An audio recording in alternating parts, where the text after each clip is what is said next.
Look into my eyes. Do you see fear? You come at me with sword and spear, but I come in the name of the God of Israel. Yes! Right between the eyes! Did you see that? Anyone? Of course not. Okay then, one more time. Tally, not now! I'm trying to protect us from this Philistine. Whoa!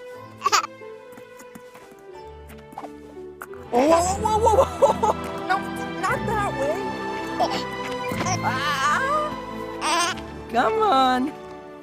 Back to your mom. Right, Philistine. Oh, wait! Right between the eyes. Oh, of course. That one you saw. Tally! Tally, no!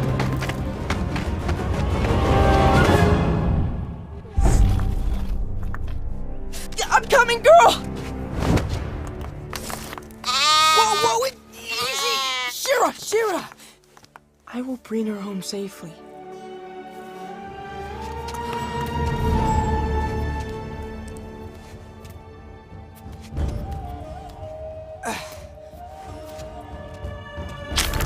Whoa!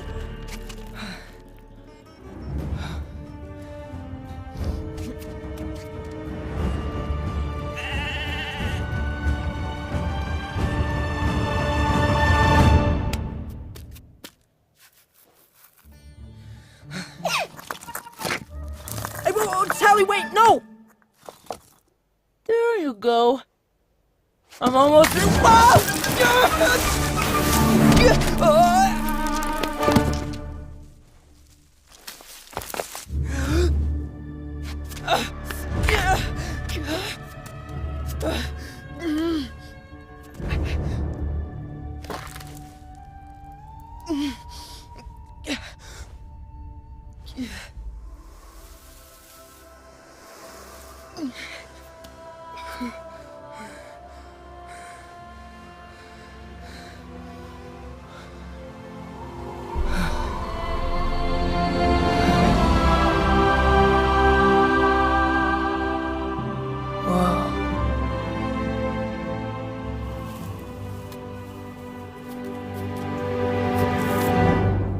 Okay.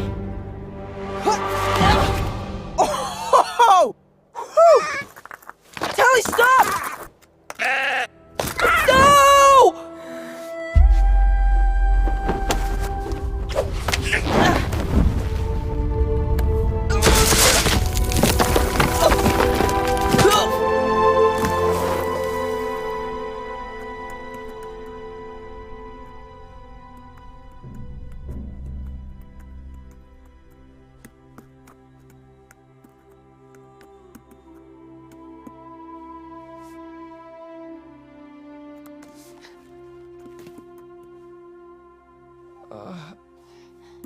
Oh, that doesn't help.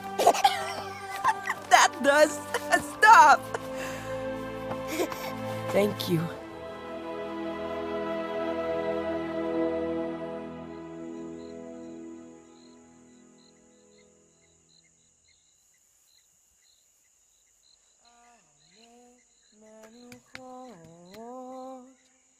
Yena haleni nafshi yeshove yancheni b'magalet tzedek leman shemo.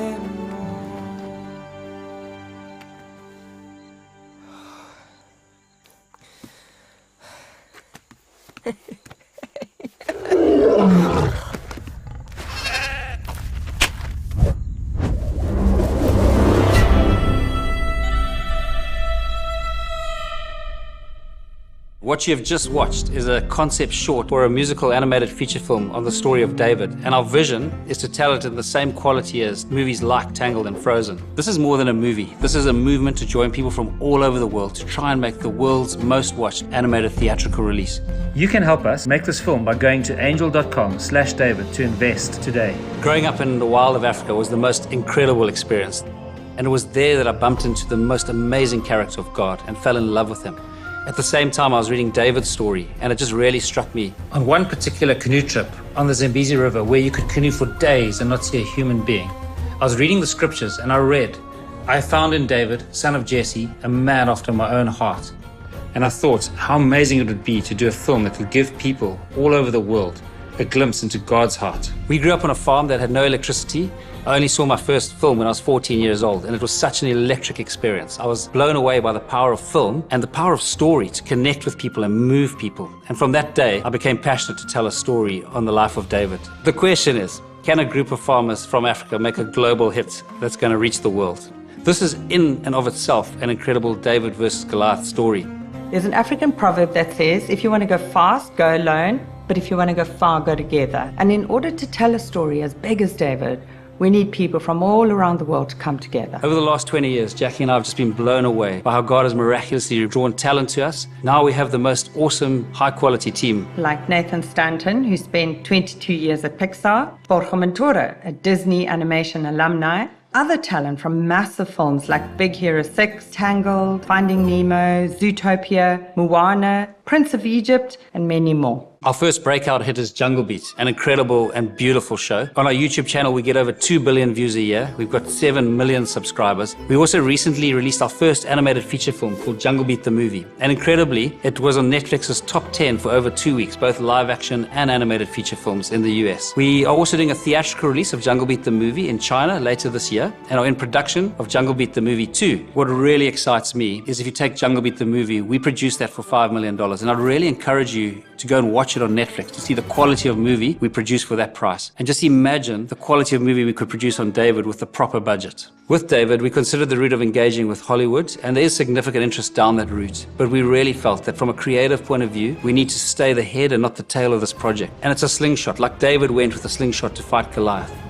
We really believe that the strategy needs to be outside the Hollywood system for it to work. In this vein, we are thrilled to be working with Angel Studios for distribution. Angel Studios did the TV series The Chosen, which has become the world's biggest TV series on the life of Jesus Christ. The Chosen has generated hundreds of millions of views and tens of millions of dollars. We've already got $19 million of investments and need another $35 million to complete this project. We need your help to bring God's heart to the world through the story of David. Go to angel.com/David to invest in this film today. And let's join together to try and make the world's most watched animated theatrical release. So Ned, hi. How's it going? Good to see you. This is so nice to see you. Thank you so much for being with us. Ned, I was wondering, could you explain your journey in casting animated projects and give us a bit about yourself and your filmography? I know you've done a whole lot, and I know everyone is really excited to hear. Yeah, it's been an incredible journey working on animated projects, and there's something about finding the perfect voice for a character. And I always take the view of I just study the animation of the character. And when I listen to the voices, I don't look at the faces of the actors or anything like that. I just look at the character. And when I hear the voice come out of the animated mouth, I want it to fit just so perfectly that you completely believe that that's that voice. And you don't even think about it. It's like, oh, that, of course, that's that voice. It's perfect fit. And I've had the blessing of being able to work with the Walt Disney Company, with Pixar for many, many years full time. Got to cast some large projects like Howl's Moving Castle for Studio Ghibli, where we had an Oscar nomination, which was amazing, and awesome. Then another 7 Studio Ghibli films for Miyazaki, and plus the Chronicles of Narnia. Had the opportunity to cast the voice of Aslan, which was like casting the voice of Jesus. For this lion. So hard. And that was amazing. And it was always funny because at Disney, when we first started the process, people would come up to me, "Hey, you should get James Earl Jones to be Aslan." And I would say, "Well, he's Mufasa. You can't have Mufasa be Aslan, you know.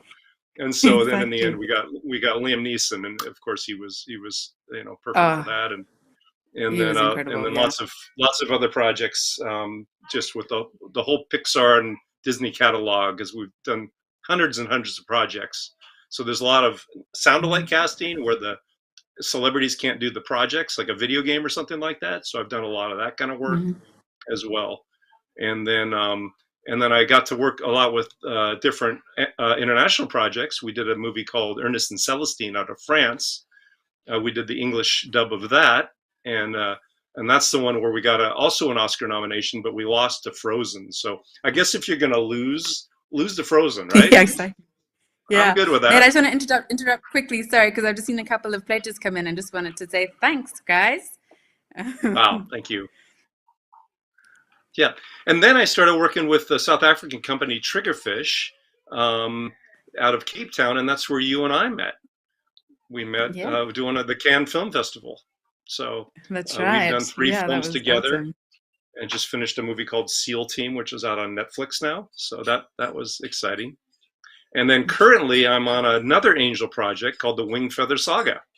So it's kind of fun to be on Awesome. 2 Angel projects, which is great. Yeah, that's amazing. That's so great. Awesome, Ned. And yeah, so just talking about the David demo, you cast Brandon, and he was just absolutely so wonderful. Do you want to just explain a bit, like, what's your process? You know, kind of, as from the production side, we come to you and we say, here's a casting brief, here's a picture of the character, and go. Like, what do you do then? Yes, so something like David, it's kind of like when I was given the task to cast Aslan. It was almost the same kind of a thing, because it's like, how do you find the voice for a man after God's own heart as a boy, right? And it can't just be a voiceover actor reading this script.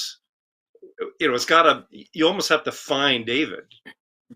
You have to find who would actually fit that, almost like a live action casting in a way, that voice. Yeah. So it was a global effort, looking for that perfect sound and that perfect voice. And the thing Brandon brought to it was heart and just a natural performance where you are completely, you believe, just like I talked about. I look at the character when I hear that voice come out. When you watch this demo, it was like, okay, that's David, and I could just imagine him actually being David in real life.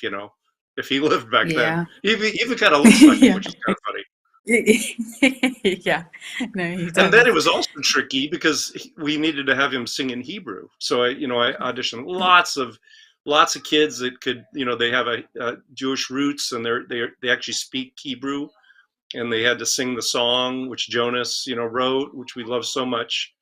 And so that was tricky too.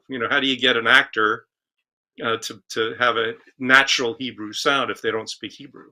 So that was tricky. Yeah. And I remember back then you got Jonas to come into the studio with you, and just kind of, walk Brandon through almost syllable by syllable, right? And Yes. to sing the song. Yeah. It's incredible. Yeah, it's So something what's we Ned? did I'm just, yeah. a lot at Disney. We would have dialect coaches. One of the most famous stories is Phil Collins. When we did Tarzan, he had to sing some of his songs. He wanted to do it in 5 languages. So they actually had a dialect coach for each language, and that was all recorded at Phil Collins' estate, I believe, in Switzerland, something like that. And he had that Wow. dialect coach, so it was completely authentic. And we did the same process. We had, okay, here, Brandon, here's the word. Now sing it naturally. And so that was really a fun process. Wow, that's so amazing. I just want to say thanks to Rosemary. She pledged $1,000, and we've seen a couple of other pledges come in. So thank you so much, guys. We're so excited. And so, yeah, so Ned, I know there was, I'd love to kind of look at maybe a couple of clips from the demo, and then you can just kind of talk about, why they, are resonant, or why they're important, or what Brandon did well in those clips. Is that all right? Sounds great. Yes! Right between the eyes! Did you see that? anyone. Of course not. Okay then, one more time. Tally, not now. I'm trying to protect us from this Philistine. Whoa.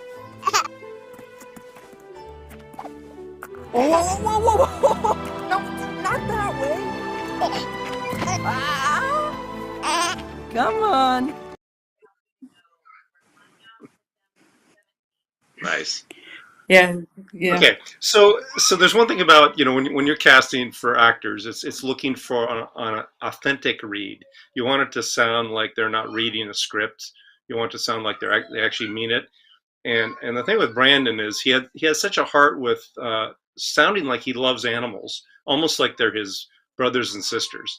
And so that's something we really picked up on. Like when he talks to little Tally, we want it to sound like almost like when you talk to a pet. There's kind of a warmth that you bring. And then when he talks to the older ones, it's kind of he has a little humorous way of doing it, which is really kind of fun. But yet he still sounds like he's in control. He's still their shepherd, right? When you think about the Lord as my shepherd, okay, he's not mean. He's caring. He welcomes them in. And I would think that there would be humor in a shepherd, just like we are with our pets. There's always, you're laughing. And Brandon just was so natural. It sounds like, hey, Brandon, are you a shepherd in real life? Like just the way he was with those sheep. And of course, when we're recording, he's not looking at those sheep. That's all just, okay, just imagine you're holding this little guy in your hands, and he was so natural with that and playful, But yet the thing you'll notice at the beginning is, he does the whole thing with the sandal and no one's looking at him. And he's like, guys, and I thought that was priceless how he did that, which sets up for a clip later, which we'll show here in a minute. Yeah, brilliant. Should we go straight there? Yeah, let's do that.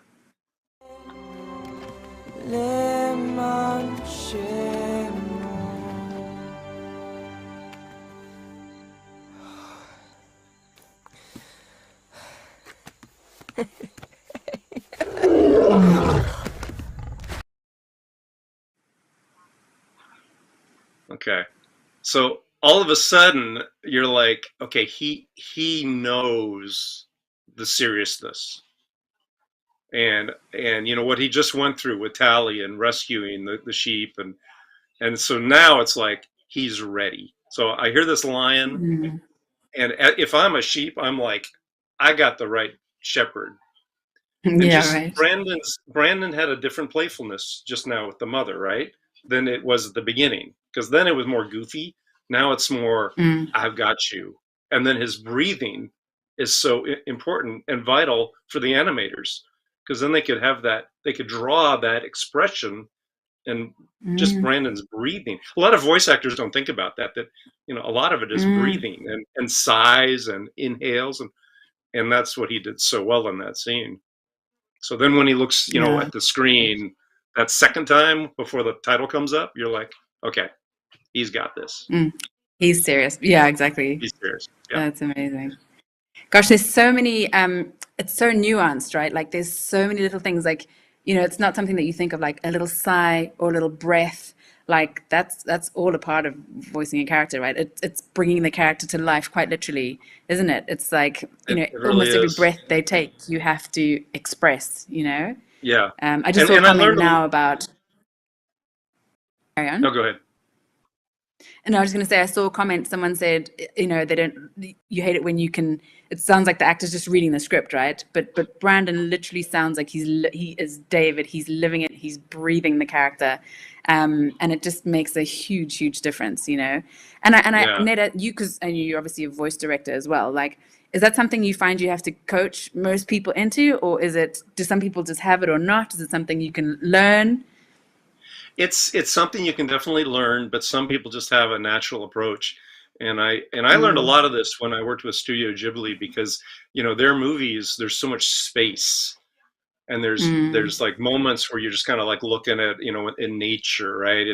And then the person may just breathe lightly, and it's you kind of have this feel, and then Brandon just naturally had that feel, where some voice actors they come across a little more stilted. And like you say, okay, I need a couple of breaths here, and I need to sound like you're running, and they're just like, like it's not natural, you know what I mean? And Brandon was just Well, it's acting, so right? natural. Yeah. It's acting. It really is Amazing. acting. You just happen to be on a Yeah. microphone.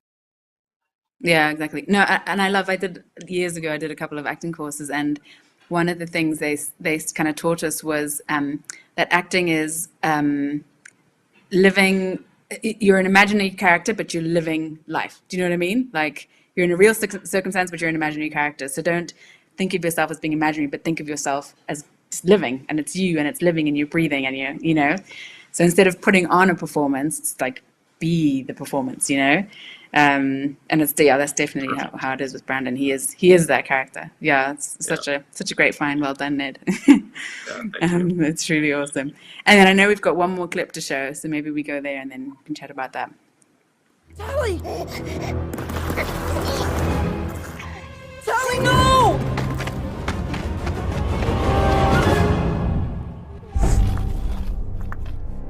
I'm coming, girl! Whoa, easy! Shira! I will bring her home safely.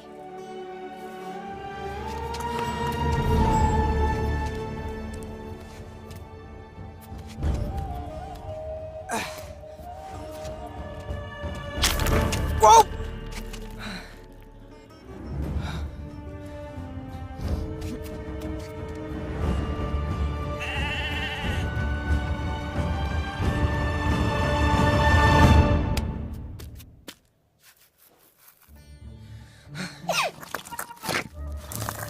Tally, wait, no! There you go. I'm almost there.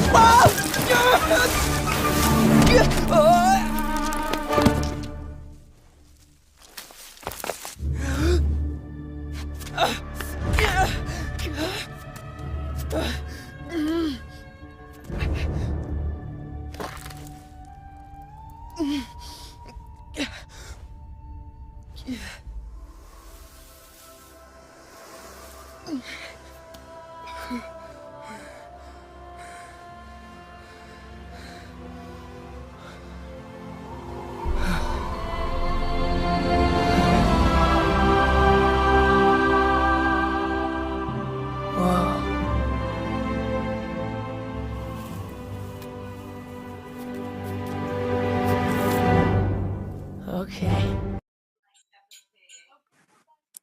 Oh, you know, that scene just gets me every single time. Like I just really do get choked up every time with that. But sorry, no, before we jump there, we just wanted to say, guys, we already got our goal. We already surpassed our 10,000 goal for this live stream. So thank you so much, everyone. We are so super grateful. And yeah, we done it. Thank you. Yeah, Ned, that scene, amazing. Yeah, and so much of it, people have no idea how much work went into that with voice acting, because he doesn't say much, but you know, it's all about the you know, being up on top of the mountain, looking down, and the breaths, and then it's the rescue. So there's that. Okay, I have no fear. I'm gonna go get Tally here. There's no fear, right? And then there's the getting on the rocks and off balance. So we had Brandon actually stand on like one foot with the microphone, like he's like, because you act differently than if you stand on 2 feet, you know. And then, you know, the whole the cheek against the rock thing, you know, we actually did that. We actually had him talk like this, you know. And that's So why cool. it's so realistic, and the animators love that kind of thing, because you know, when they hear that, Yeah. plus we videotape it so that they can kind of get a glimpse of what his face looks like during that. And so that's, David looks completely like what Brandon looked like in session, right? But then there's the tension, right? It's like, how much fear do we have in his breathing? Because we want him to be scared for a moment, right? It's like, oh, this is not good. But we don't want him to have total fear, because David wouldn't have total fear, right? And then he gets on that rock, and then all of a sudden there's the right? We build the tension, but then all of a sudden he looks at the clouds, and don't you just love his inhale there? It's just like, okay, God's got me. And then he looks over, and then the little the little weed is there. It's like, okay, I'm in good hands here. And then his whole demeanor changes just with breathing and sighs and things like that. I mean, it's a awesome acting moment, for the animators. It just creates that lush palette that they can draw to. Yeah.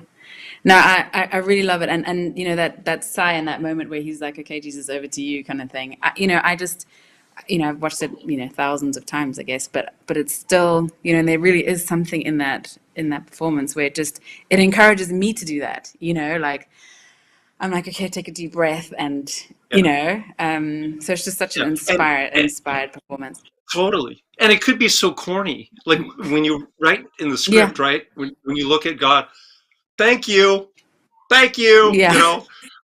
But it's like, it's so like, thank you.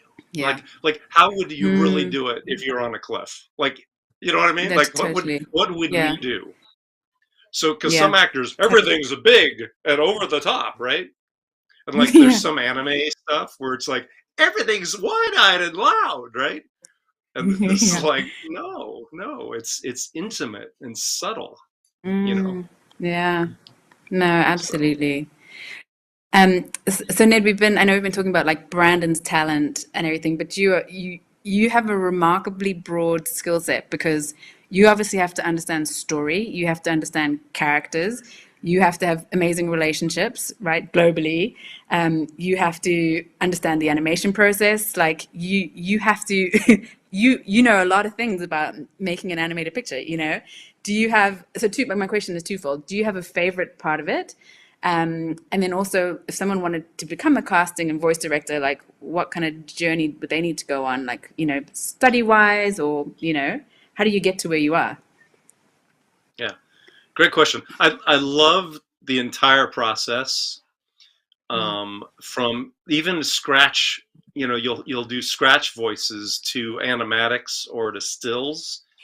And then you film the animatics so it rolls. And even that I love. Like I love hearing the voices kind of bring the animation to life, even if it's a still.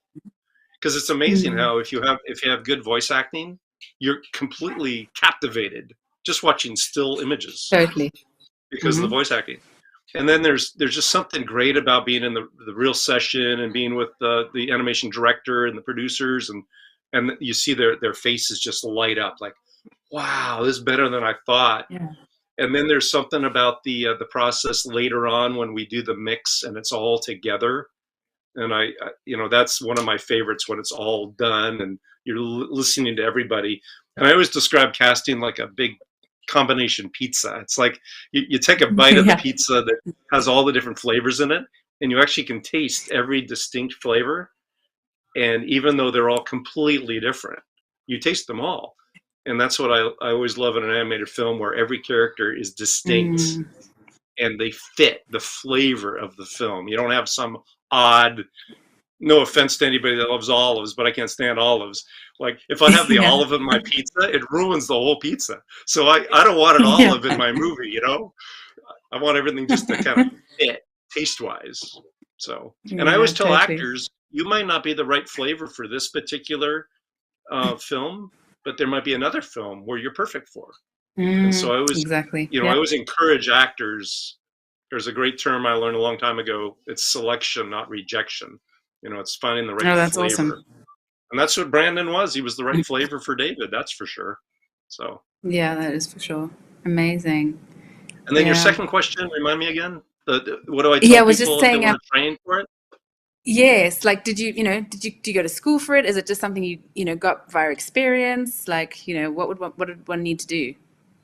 Yeah, never went to school for this. I never even knew this was a thing. I was actually a musician and I was hired to write music for video games, and then at Disney I'd do some music kind of things. And at the first company I was with, they said, hey, we need someone to direct voices. And I'm like, oh, that sounds kind of fun. So I just started doing it. And what I've found is a lot of voice directors are actually musicians. They're actually, because they have an ear for like orchestral productions. And when you're putting voices together, it's like putting together an orchestra. So that's so interesting.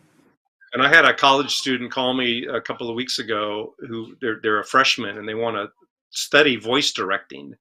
And I said, there's nowhere that offers that. Like Yeah. you can't major in that. But I said, find students and help direct their films. Help them cast their films. Brilliant. Student film. That's awesome advice. And that's a great way to learn. Yeah. I think a lot about what we, in our industry is just start, right? It's just jump in, offer to help, and just gain via experience and relationships, right? It's all about relationships actually with what we do, and people are the most important thing, right? And so I think a lot of it is exactly as you say, start helping out and just, make friends and But you also have to be brutal, because what happens is you get, like I did a movie, it was over 1,500 auditions for this movie. Okay. And you have to be a really good, I love this person, but they don't fit. Like, especially if you know them, it's really hard. Oh, that's that actor that brought me cookies that one time. Like it's easy to hire them, and they'll bring you more cookies, right? And you have to go, what's best for the character? What's best for the film? What's best for the story? And you have to, it's all about the name of the animated character and not that actor. Because it's so easy to actors are wonderful people, right? So it's so easy to go, man, I want you in my project because you're so awesome. I know, right? You find these people around the world, and then you only have a cast sometimes of 12, and I had 1,500 choices. So you have to be really like, sorry, man, it's not a fit, but you're polite about it, obviously, but it's tricky. Exactly. No, that must be really tricky. And I love what you say about, it's not a rejection, right? It's a selection. It's like, not this time, but, maybe something else will come along that is the right fit, That's a really good way to look at it. Yeah, I love that. And then Ned, one other thing that I've kind of, as I've been kind of working in animation, I've realized like how much actually goes into like a recording day, like there's a lot of prepping and planning. And would you just talk about like, today we're recording, you arrive at the studio, who's there, what are they doing, like how does your day recording an actor in a studio look like? Yeah, so before you record, there's a whole process of negotiation.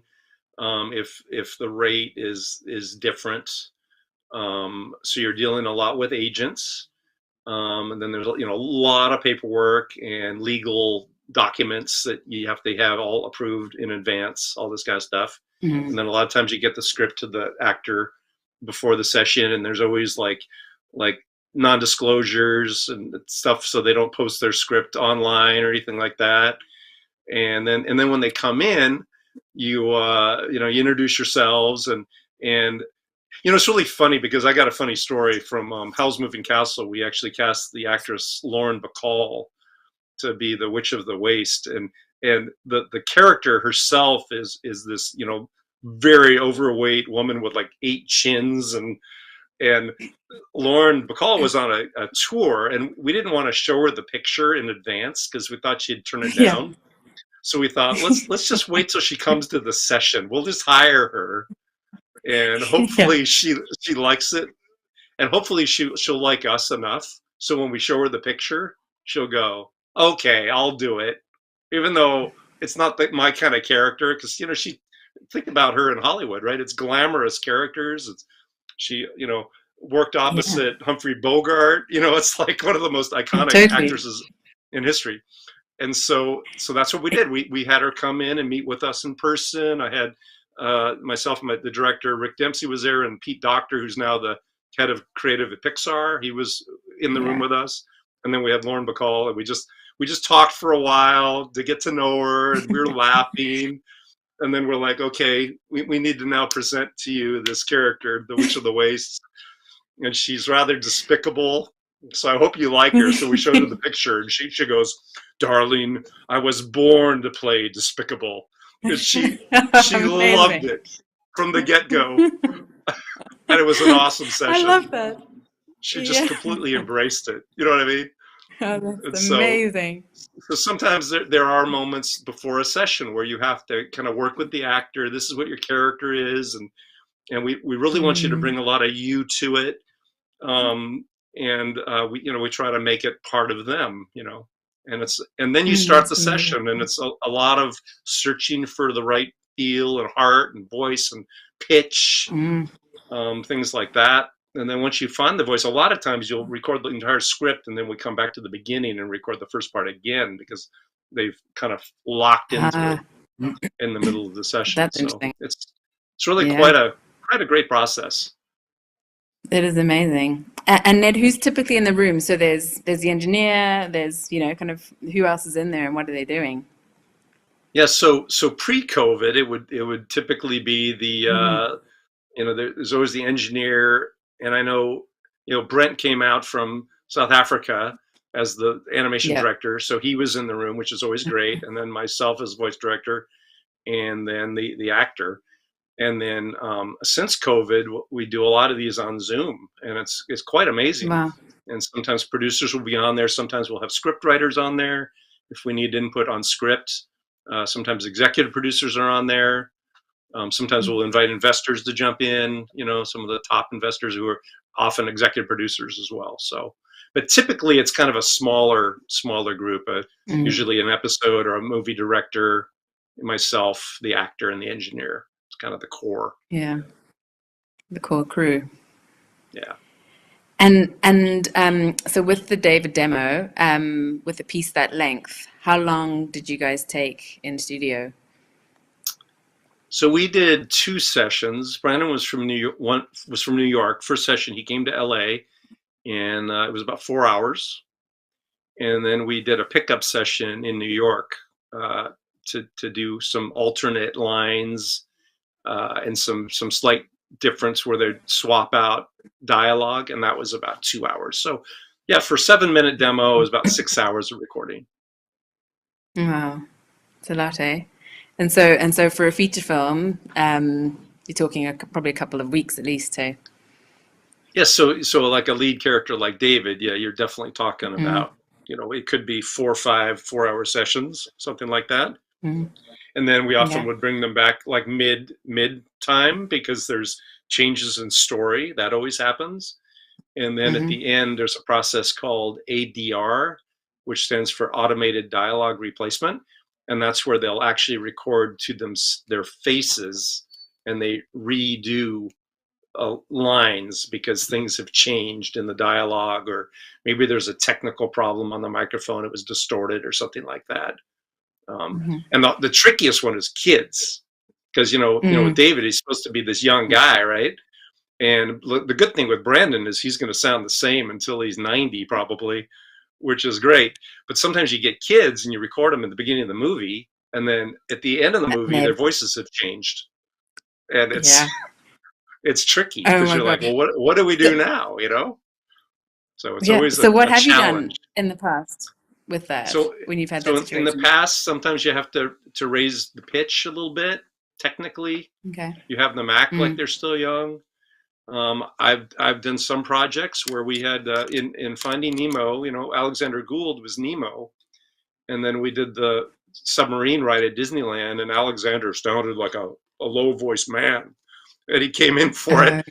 And we tried to get him to talk like this, and we'd pitch it up, but it just didn't work. So we had to find a different kid to do it. And but when you hear it, you think it's Nemo. So amazing. That's often what you do. But I'm still a big believer on children doing children's voices, because there's nothing like it. It's extremely natural, and kids can tell, But the great thing with Brandon is he just sounds 14, like naturally. Yeah. So it completely works. Exactly. No, that is amazing. I love that. I just want to give a quick shout out to Nicholas from Rwanda, who's on the call. That's amazing, Nicholas. Thank you for watching. That's so great. So Ned, I know, I could talk to you for forever, but maybe we should do some Q&A, have some Q&A time, and see if there are any questions or comments, and just, can I chat to some folks? Great. Great. So Stephen says, how much of your work involves animation or previs? Has the industry changed at all with the massive advances in technology over the years? Gosh, so yes, the industry has changed a lot with massive advances in technology over the years. It has, you know what's interesting, Stephen, is that kind of constantly there are new options for technology. There is stuff coming out. I mean, maybe not daily, maybe daily, but I feel like I'm always getting emails. Hey guys, do you have a solution for this? Because we've developed this new technology, and I know you might have a solution, but have a look at this. This is what we're thinking, you know. And I think it's really important to stay on top of those things because, you know, it makes what you do a lot easier, simplifies things. That, you know, stuff is changing in leaps and bounds and really, really quickly these days. I watched a fascinating video on AR today and how, you know, how much that has come along in the last couple of years. So you do really have to stay on top of it. I mean, I'm just so thankful for our IT team. They are absolutely remarkable, and I don't even understand a fraction of what it is that they do, but it's incredible and impressive. And I know they're on top of everything that happens and always suggesting, you know, upgrades and things like that. So it's a very dynamic industry. And, you know, it's funny. So I'm going to date myself, but when I studied communications at university, we were, you know, everything was like we used Avid, and we were, you know, things are very, very, very different these days. And so, yeah, I think it's really critical to stay on top of the advances in technology, and it's really fun and cool to be in an industry where things are changing all the time. Yeah, if I could hop in about previs, they've really revolutionized our job, because it used to be, you might remember some of the old days of like the making of Beauty and the Beast or the making of The Lion King, where they post all the pictures on the wall and the directors are pointing with a stick for each scene.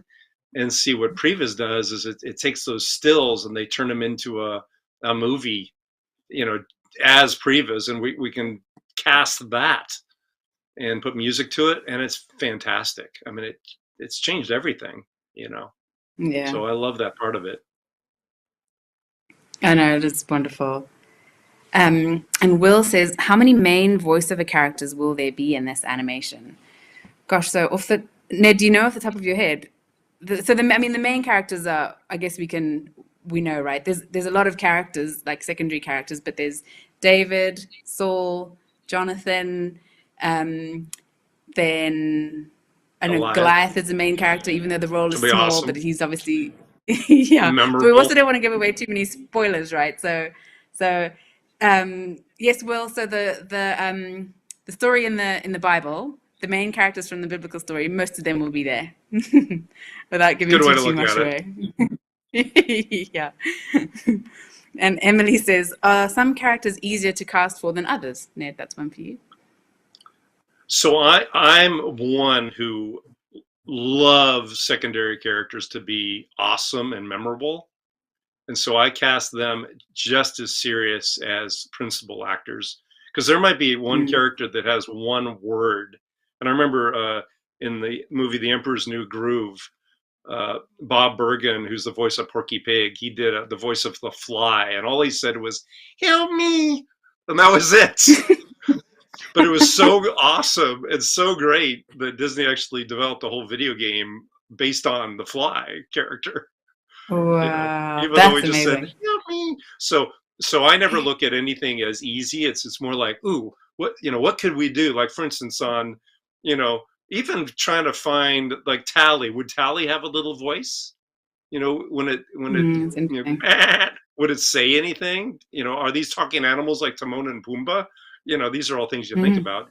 But there might be some little funny thing. Like, I remember in Tangled, they made the decision, let's not have, the chameleon or the horse talk. Like, they were very specific about that. So, but I think probably, as far as Emily's question about easier, every now and then we do a very specific casting on, like, a celebrity actor, where it'll be like, we want them to be themselves and just talk like you. And I did a movie last year where we've actually patterned the character after this actress, and luckily she said yes, so she just was herself. So that was, that's amazing. From a casting point of view, that was easy because we got who we wanted. So that was kind of cool. Yeah, that was very lucky. Yeah. Oh, how does one audition? That's a big question. Yeah. So typically, I have all my agents in Hollywood that I work with a lot. I have my agents in New York. I have a lot of agents around the country, in Canada, in England, in Israel. We're making these relationships, and this might be something down the road. And I know we did this with the Wingfeather saga, is we actually had a fan casting, which was awesome for some of the background characters. That is And awesome. maybe that's something we talk about, because we actually posted on the website. We're going to do a fan casting and submit at this time at this place, and we'd post sides and things like that. But the majority of the main characters will all be through agencies, and so it's really trying to. That's always a trick. Is how do you get someone to represent you, so you hear about it. So that's a trick. So how, Ned? How? Yeah, and that's the thing. It's figuring out, do you have the talent, or an agent's going to say, oh, I need you on my roster because I don't have anybody that sounds like you. And it takes training. I always recommend people take voiceover classes, meet lots of people, those kinds of things. And then that's when an agent, hopefully will represent. I know a lot of people do, like, there's websites like Voices123. You can post your thing on there. So, like, if we're looking for a really specific Israeli accent, for instance, sometimes I'll go there and I'll search Israeli. So. Okay, brilliant. Thanks. And then I see Liz is saying, when and how will we be able to contribute to the making of this movie? Looking forward to its release. We've been looking for more family-friendly movies that point to the Lord for kids and teens. That's awesome, Liz. Thank you so much. So we would love it, Liz, if you went to angel.com/David. And right now we're gauging interest to crowdfund the rest of our production budget. So if you are able to contribute, that would be amazing. If you head on over to angel.com/David, and you can, join in the folks that have pledged already, which would be amazing. And then a question from Animal Girl. She says, is the voice actor in David Demo the official voice of young David? He did a great job bringing young David to life. So we cannot actually talk about our cast of the feature film yet. So we can't answer you, but he did do an amazing job of bringing young David to life. And thank you, Animal Girl, for saying that. It's always great to hear when people like the voices we do, because every now and then, you go see a movie and you're like, what is with that voice? Like, why did they choose that person? But I'm really glad that this person likes our that sound. She's not saying that exactly. Right. Yeah, thank you. I love it, and I love the image there is a picture of as a Lady and the Tramp. That was cool. Lady and the Tramp, yeah. Yeah. And then Brian says, will David as an older character when he becomes king be shown in this film? So this, Brian, the story is from David when he's from shepherd boy to king. That is that's the journey, I guess, that we go on in this film. But again, I don't want to give away too much, so that's all I'll say. Yeah, but these are big decisions, because when we did Howl's Moving Castle, Sophie was a 16-year-old girl who becomes a 90-year-old woman through a curse, right? And so in the Japanese version, they had one actress voice both roles. And for the US version, we ended up casting the famous Gene Simmons, not of the band Kiss, but the iconic one who was in the movies with Marlon Brando and things like that. And then we listened to what she sounded like when she was like 16. We found old clips, and then we cast Emily Mortimer based on what she sounded like. So we had two separate actresses for that. So, these are all the kind of things you look at when, David's young, when David's older, or you have like what they did with Tom Hanks in Forrest Gump. They found a boy, and then they had Tom imitate the boy with his accent. Oh, wow. And it was a fascinating way to figure it out. So there's all kinds of ways to do this. Yeah. Wow, that is incredible. And then, someone called King David. As for casting over the movie in different languages, how does that work without being off to the way the animated character speaks? That's a good question. That's awesome. Yeah, so a lot of my work was with Disney Character Voices International, where we would dub all the movies around the world, and you'd sometimes do up to 50 different dubs. And the whole key of it is adaptation. So what you have to do is you have to take the original script, and the mouths are all drawn to English, and then you have to translate it, and then you have to adapt it so the mouth movements fit the words. And that's a very tricky process. And then the actors have to come in and make it sound natural to fit those mouths. And our goal is to always make those dubs look like it was custom made to that language. And that's one of the reasons Pixar actually stayed with Disney, because the dubbing group was so small on the Pixar movies all around the world. When they were debating in 2006 if they should leave or not, that was one of the things that helped keep them there. Isn't that interesting? Wow, that's so interesting. So it'll be fun casting, David around the world. It'll be working with different territories. They all look at our original, and then they try to match that sound and tone and everything. Fascinating. Yeah, that's going to be.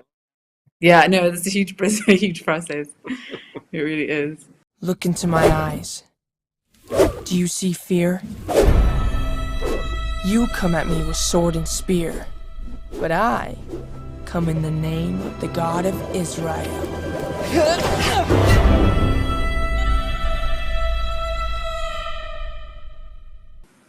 Hi, guys. Welcome. I'm so thrilled to be hosting another live stream for our project, David. I am your host. My name is Rita Mbanga, and I'm one of the producers of David. Our special guest is Eric Artel, an amazing actor and creator. So without further ado, I'd love to welcome Eric Artel onto the screen with me. Hi, Eric. You are sunshine, Eric. It's so nice to see your face. Thank you for joining us tonight. Before we kind of really kick off, I'd love if we could show your TikTok video, the David one that you made. Yes, let's watch it. I love it. And this is not, I'm not being biased, but I really love it. Yeah, awesome. How did I get here? Do you know the story of David and Goliath? Mm-hmm. David, he had to overcome Goliath. He did the slingshot, took down Goliath. Yeah. What might be a Goliath that you want to overcome? Getting my driver's license. That can be really hard. Are you ready to overcome that? Come with me. Come on. Okay. It's time for you to be a David. Write your Goliath down. What in the world is that? Oh, it's a key. You're going to overcome this right now. You ready? I'm going to wear these for safety. See if you can sling these water balloons at your Goliath. Are you ready to be a David? This is your Goliath. Conquer him. You know what? Just throw it. Step up here and get... Oh! I am David! I am David. These awesome people overcame their Goliaths just like David did long ago. And you can help bring the David story to life in a new animated feature with Angel Studios. Check the link in my bio or the link down below. Now, go be a David. So I guess you've got a new appreciation for David using a sling. Then, right? Very much so. And these were all, I mean, that was I think in that video, that was one of the younger people. So we had older people, like older adults, we had younger adults, and not a single one of them could do it. And so to think about thinking about David, and how old he was, it's a phenomenal story. I mean, I love the story. I absolutely love the story. On that, how have you had any giants that you've had to slay in your life? We all have giants. Even in my career, thinking about coming to Los Angeles, and coming to Los Angeles to be an actor, that was certainly sort of a giant, if you will, to try to slay, because it was extremely intimidating. Becoming a husband and becoming a parent certainly is a Goliath to slay, if you will, because you're stepping into this unknown of challenges that you don't know what you're going to be facing. Certainly, for me, I'm definitely one of the reasons why the David movie touches me so much, or I feel so connected to it, is because I'm a religious person. I believe in God, and so leaning on my faith and my trust in God certainly is one of the ways, one of the pillars of how I am able to face and take on the Goliaths in my life. And then, as you just mentioned, being a dad, I know you've got some children. Yes. Are there things about David that you kind of teach your kids, or what are you particularly looking forward to them watching this film, and why? Oh, I am so looking forward to them watching this film, to be able to show them or have us watch a movie that is not just high entertainment value and also high quality, but that then will teach them a great lesson in life and something that we can then talk about. Just to ask you, are there any parts of that particularly resonate with you? I'm a quote unquote softie inside. So Yeah. I just the idea of an adorable young little creature falling to its death. I mean, that got me. Oh, that's so sweet. I love it.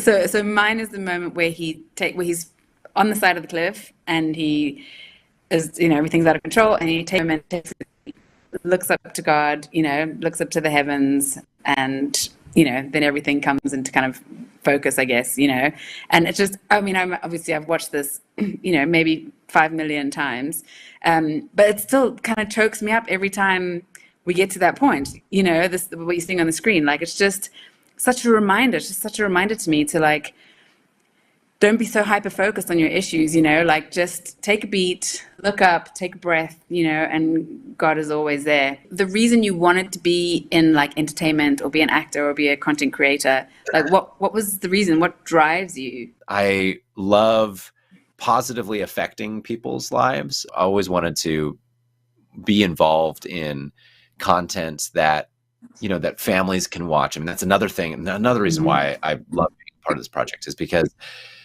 I believe very strongly in wanting to flood the world with content, entertaining content that families can watch, that children can watch, that children can enjoy. Because I think there's a lot of stuff out there that they can't. So I think that certainly motivates me is that impact that you can have on people's lives, and hopefully, help them just smile this day. Yeah. Hopefully I put a smile on someone's face today. So there's another question from Linda. She says, is this project part of a bigger one, i.e. a biblical movie series? It's not, Linda, but there is, what we're working on at the moment are a series of 5-minute David short films, which were prior to the film coming out in 2025. So we show 5 aspects of David's character: warrior, poet, shepherd, king, and worshipper. And those 5 shorts, we've got some really exciting plans for those over the next couple of years. Eric, thank you so much. It has been such a joy having this time with you, and thank you for everything that you are doing. And just thanks to everyone for joining us, and a reminder to head on over to angel.com/David. Thanks everyone for watching, and have a great day.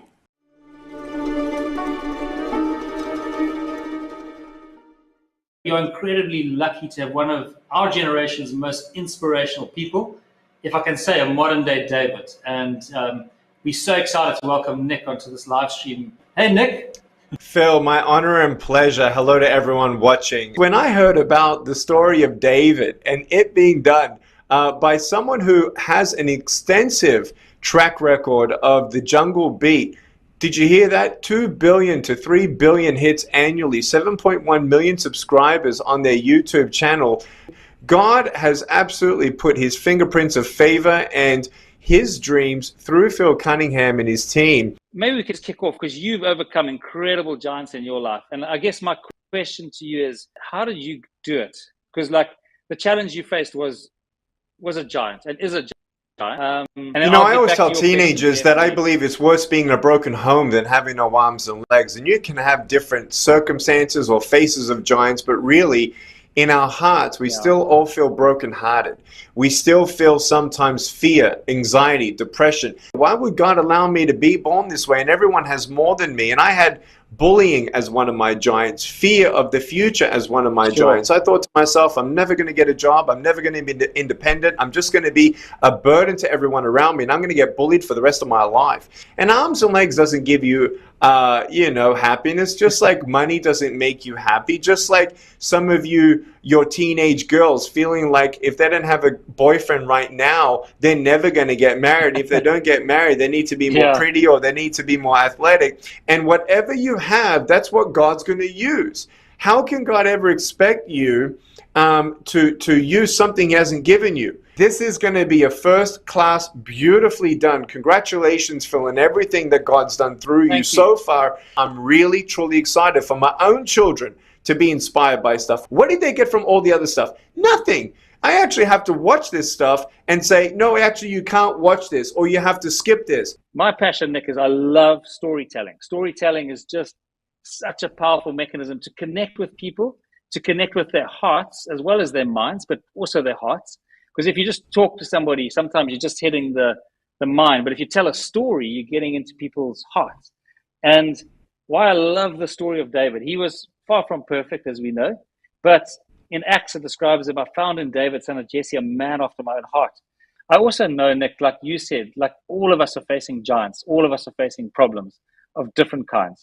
And I hope that this story, people go in with seeing a Goliath and come out with a different picture. So when David went into the Valley of Eli, he needed to connect with God. What was your Valley of Eli moment, maybe, that you could share with us, if there's one that springs to mind? Yeah.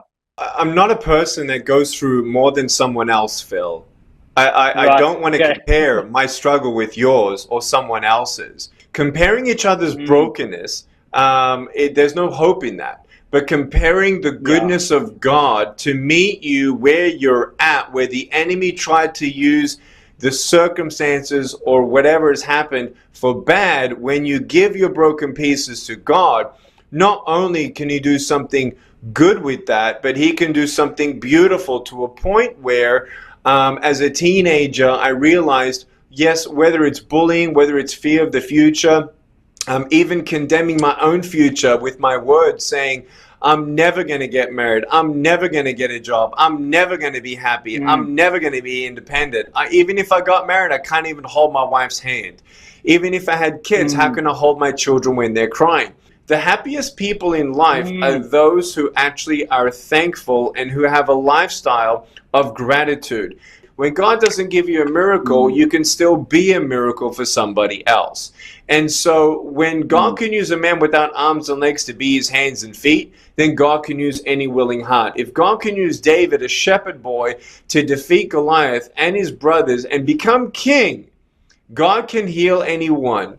God can deliver anyone. The doctor said I'd never walk, and now I golf, swim, fish, meet presidents, 23 presidents. This is my first wheelchair, 18 months old. This is my dad. And I was, driving around in that little, we call it a Comet. And so this is all the greatest story of David is for all of us. It's for all of us. Whether it's the parents of Nick or Nick's kids or Nick's great-great-grandkids, we all going to face giants, Phil. And right now, I'm telling everyone right now, go to angel.com/David to be inspired right now to make a pledge to say, I want the David Project to be done. I want something with meaning. You see the Prince of Egypt, that was great. But the quality of what you guys are doing is through the roof. With Angel Studios, our goal is to be the most watched animated theatrical film of all time. So that is what we're aiming at and what our goal is. Thank you, Nick, and good night or good day. And I'll say just to wrap up, but thank you so much for joining us. I really appreciate it. Thank you, Nick. These two men have put so much into our lives that they don't even know. And one day we will all sit around the table with a big cup of coffee and laugh and tell these stories and cry over them maybe a few times. But we believe in the weight of what they carry, and we want them to speak into what we're trying to do for this story of David. And so I'm going to pass it on to them because they're way smarter than I am. Oh man, Rhonda, that is so beautiful. I am batting away some tears here as well. It's really Me awesome. too. Dustin and Ray, it's so wonderful. Thank you guys so much for joining us. We are delighted to have you guys on. And I've got some questions. Did you guys want to say anything though before we get started on questions? I don't want to just kind of dive in. Let me say it's an honor to know and to see how God weaves this beautiful tapestry over time. That we don't always know what's going on. We don't even know what's going on many times when we meet someone somewhere that we may have met before or may not. But it's a beautiful thing to know how God brings it back around in a beautiful way like that. And we're honored to be a part of this, Rhonda and Rita. Bless you guys. Oh, thank you so much. Yeah. I'd actually just say you should have told me that story earlier, so I wouldn't have cried like starting out. Like I'm just a mess. So yeah. Tears, lots of tears. That's amazing. Tears are this also really speaks to the life of David. I mean, look, the harshness that life can bring and the hurt that life can bring, the trauma. David was rising up as a kid through really traumatic times and some really traumatic family issues and social issues, political issues, sin issues, all that stuff. It was all there. And then somehow his life wound up becoming the song that he was always supposed to be. Yeah. That's so great, Ray. So spot on. And so, kind of diving into some questions. We're doing these series of 5-minute shorts ahead of the feature film called Shepherd, Poet, Worshipper, Warrior, and King. And David is all of those things. And I know both of you as well. You're not shepherds, right? But poets, worshippers, warriors, and kings. And I'd love, if we start with you, Ray, is to discuss David's role as a kind of poet and songwriter, his role in the Bible. Yeah, well, David was born in a time when, in his world, it would have felt like a global trauma, and not that much unlike what we've all experienced in the last 2 or 3 years. And that global trauma, where all systems are in a state of upheaval, and he was born in, and we've got to remember now, Saul and David had far more in common than we might think. Certainly, David is our hero. The reason he's our hero is, first, let's say, both of them, Saul and David, were flawed men. The difference in them, when Saul sinned, it hardened his heart. When David sinned, it broke his heart. And out of that brokenness, see, he had access to the wonder and beauty of God in ways that Saul didn't, because of the arrogance born out of position and power and prestige and all that he had going on in his head. And if you remember, Samuel told him at the end of his reign, man, let me tell you where you blew it, where you really messed up. It's when you forgot and you ceased to be small in your own eyes. And because of that, I believe God says, I'm going to find one that is small in his own eyes, but his eyes light up when he's in my presence. And so we found this shepherd boy who had the sensitivities and the sensibilities, the awareness of the world around him. But he, of course, he was isolated out there in the shepherd's field most of the time. But he wasn't really isolated only. It wasn't just insulation and isolation, because those can become dark places if we're not careful. But what he had was a place of solitude, and he had focus, and he also had imagination, and he was living in such a beautiful world. And he had a built-in sense of integrity and character that God was building in him as a shepherd boy, one who cares for others. Saul was not a shepherd; he was a donkey dealer. What does that tell you? But anyway, and you can take that anywhere you want to on your own time, because I'm gonna move on.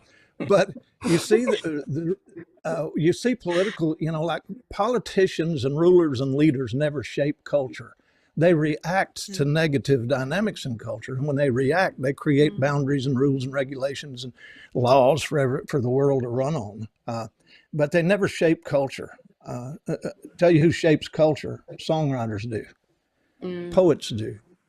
The creatives do, because they don't just have access to the intellect, they have access to the heart. and they get to put things in the world that speaks to the spirit and awakens people to what they're born to be. That is a reality in cultures down through time. When a nation loses its identity, nations conquering nations, and pretty soon infiltrating and invading nations, they start taking that collective soul out of a nation. Look what happens. God will raise up the poets, raise up the writers. He'll raise up the songwriters. Because and when music and poetry comes to your life, it doesn't tell you what to do and how to do it. It awakens who you are. And so God used David to awaken Israel to be who they were really supposed to be. And there had been no worship in the days of Saul. But hey, he was looking for one that was after his own heart. And David is the only person that God ever said that about. And in the Old Testament, he says he sought and looked for one after his own heart.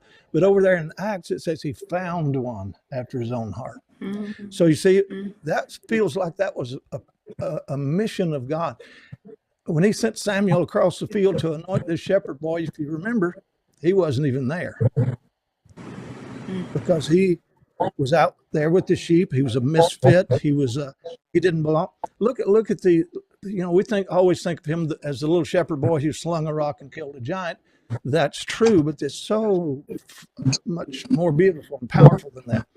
Because he was so multifaceted. He was a shepherd boy. He was a musician. He was a songwriter. He was a giant killer. He was a fugitive. Wow. He was a sinner. He was a murderer. He was a misfit, overlooked and overshadowed even by his own family. He even wrote songs about it.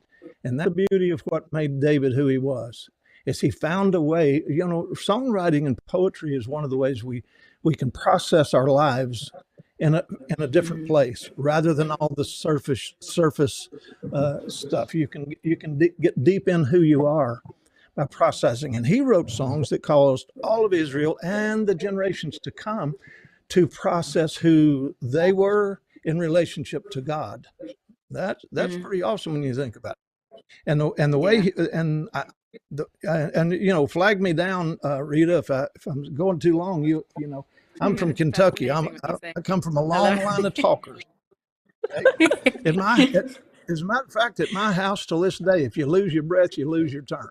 So you may have to. Dustin's going to have to fight you for time.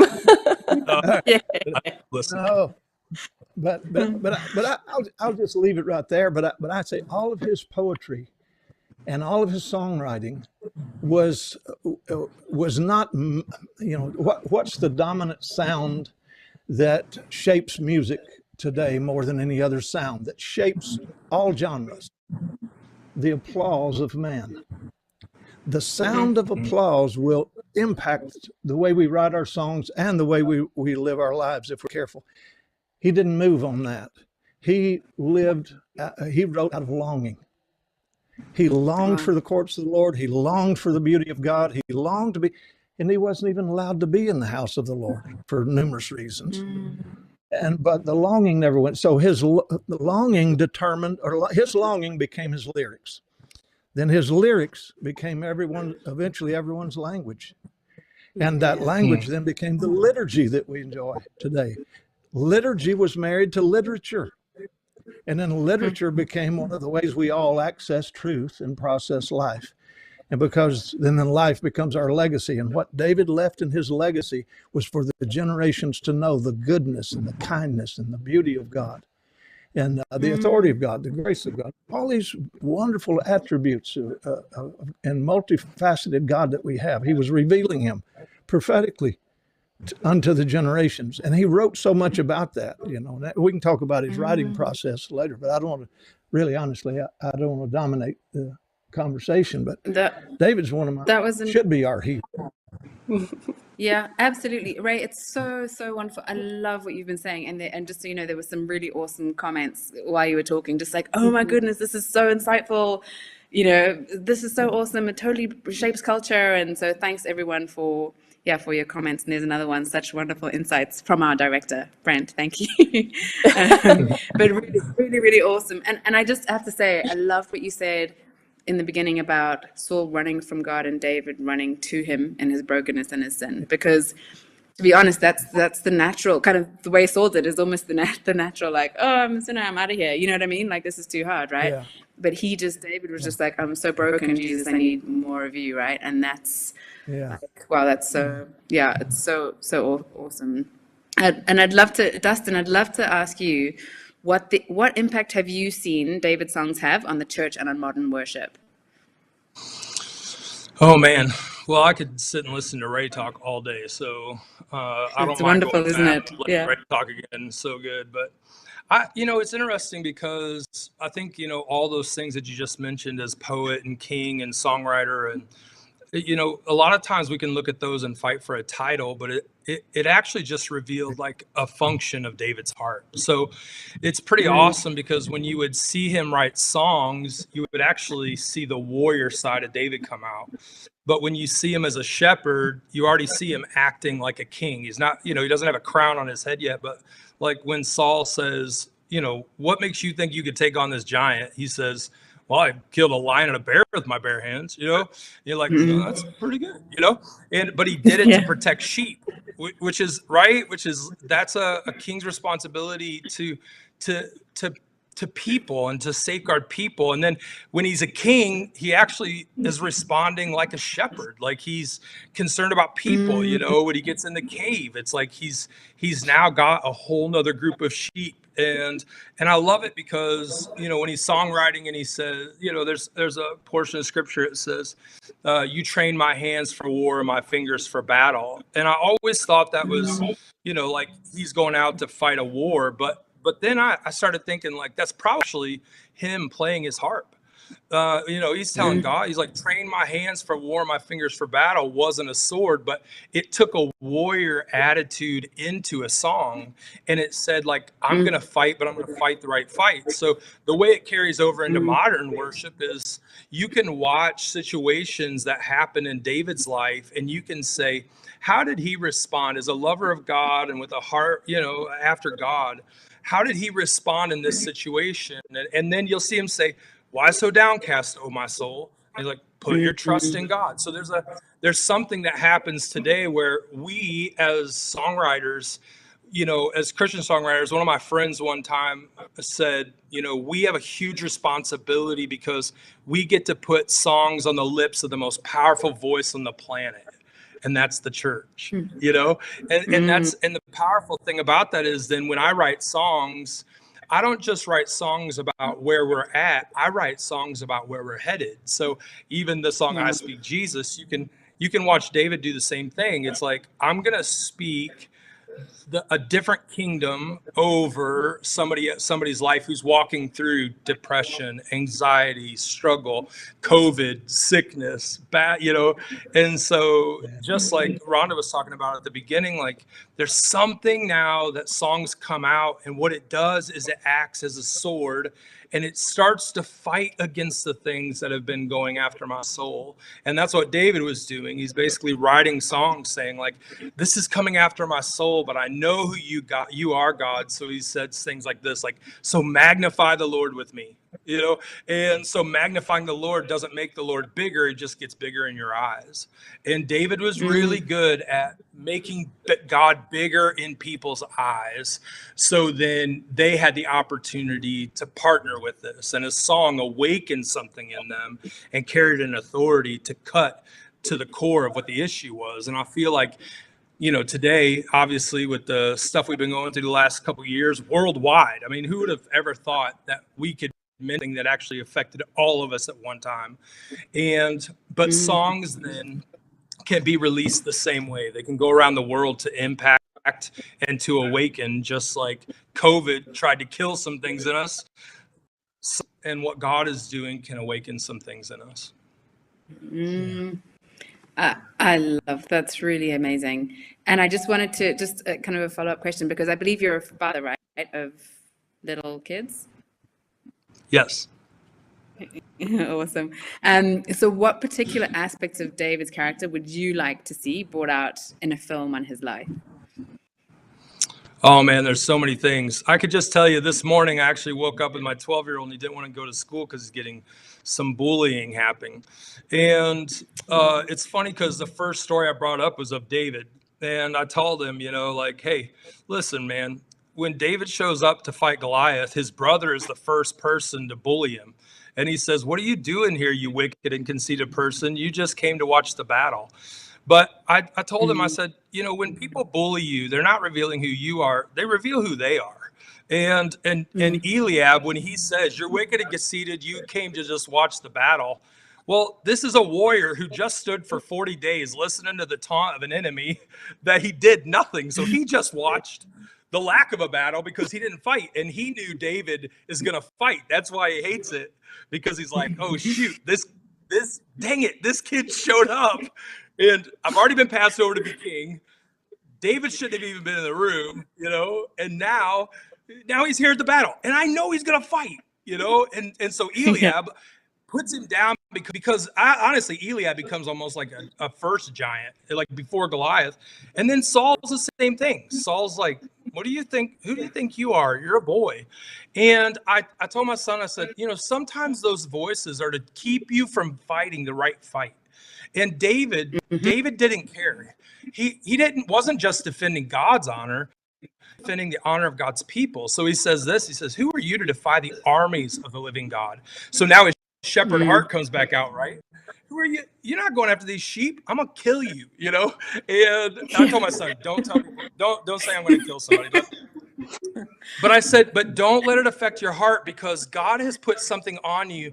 And sometimes the enemy uses other people to attack that thing, and as a dad, that it's powerful to watch David stand in those positions and protect sheep, just doing a responsibility, and it caused him to be a king.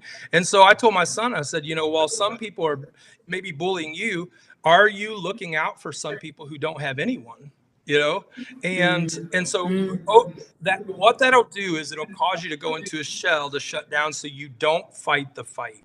And I want to, when I see David, and I want to see that, like, I love the beginning of this when they showed the video of him going after that sheep and throwing his life. He launches himself off a cliff, and I was like, I actually think David would have done that. He's like, because he puts himself in danger, but he cannot listen to what other people think about him. And as a dad, that's one of the most powerful things you can really instill into your children is like, what does God say about you? And let's just respond out of that, because people are always, they're not always going to see it. Sometimes they speak out of their own fear or their own insecurities. And I want to, I see that in David, where he just steps out. He's like, I'm going to come after these sheep. I'm going to protect them. I'm going to rescue them. And when my brother tries to put me down, I'm actually going to save him too, and I'm actually going to rescue my brother. Yeah. So wonderful. Yeah. Thank you so much for sharing that. And just to say thank you as well, there's a lot of people who have been pledging. It's been popping up on the screen, and guys, we're so thankful. We really are. Please keep going. And Ray, so you talk a lot in your teachings about the sound of heaven. I'd love to know what you envision that sound to be like. Well, that it's there's only 30 minutes of silence in heaven. And you think about that, there's 30 minutes of silence in a place that's timeless, and also in that place that's called heaven, 24/7 throughout a million millenniums, there's a sound that is sustaining the glory and the presence of God. And anyone with any kind of a governmental position actually have cast their crowns at his feet, and he is the center of everything in that moment. So what's going on behind the jasper walls is something that we'll get to experience throughout eternity. And think of it like this. I believe it sounds like all the frequencies in the sound spectrum and beyond, and all of the light spectrum and beyond, with this sense of infinity that reaches beyond time, beyond anything that we can even have an inkling of in this world. You know, it's so difficult to find words, but the words that we can know and find is everybody's there, but he's the center of it all. And the only movement that's happening there, of course, is the 24 elders there on their faces, while the 4 living creatures are just moving and hovering, as if they were hovering over this reality, as the Spirit of the Lord was hovering over this reality at one time, right? But God is light. In him, there's no darkness at all. And at the sound of his voice, he spoke. And as this earthly realm came to be, it was because it was coming from the sound of his voice and the light of his nature, the light of his glory. Well, we're going to be in the presence of that in ways that that's, you know, very seldom experienced on this side, of course. But now you got these 4 living creatures, and every time they move, they see him, a facet of his nature that's never been experienced before anywhere. So that's why they never run out of praise. They never run out of worship. They never run out of that inner language of the Spirit that acknowledges his glory and his power and his wonder and all that. But here's what they say every time they move.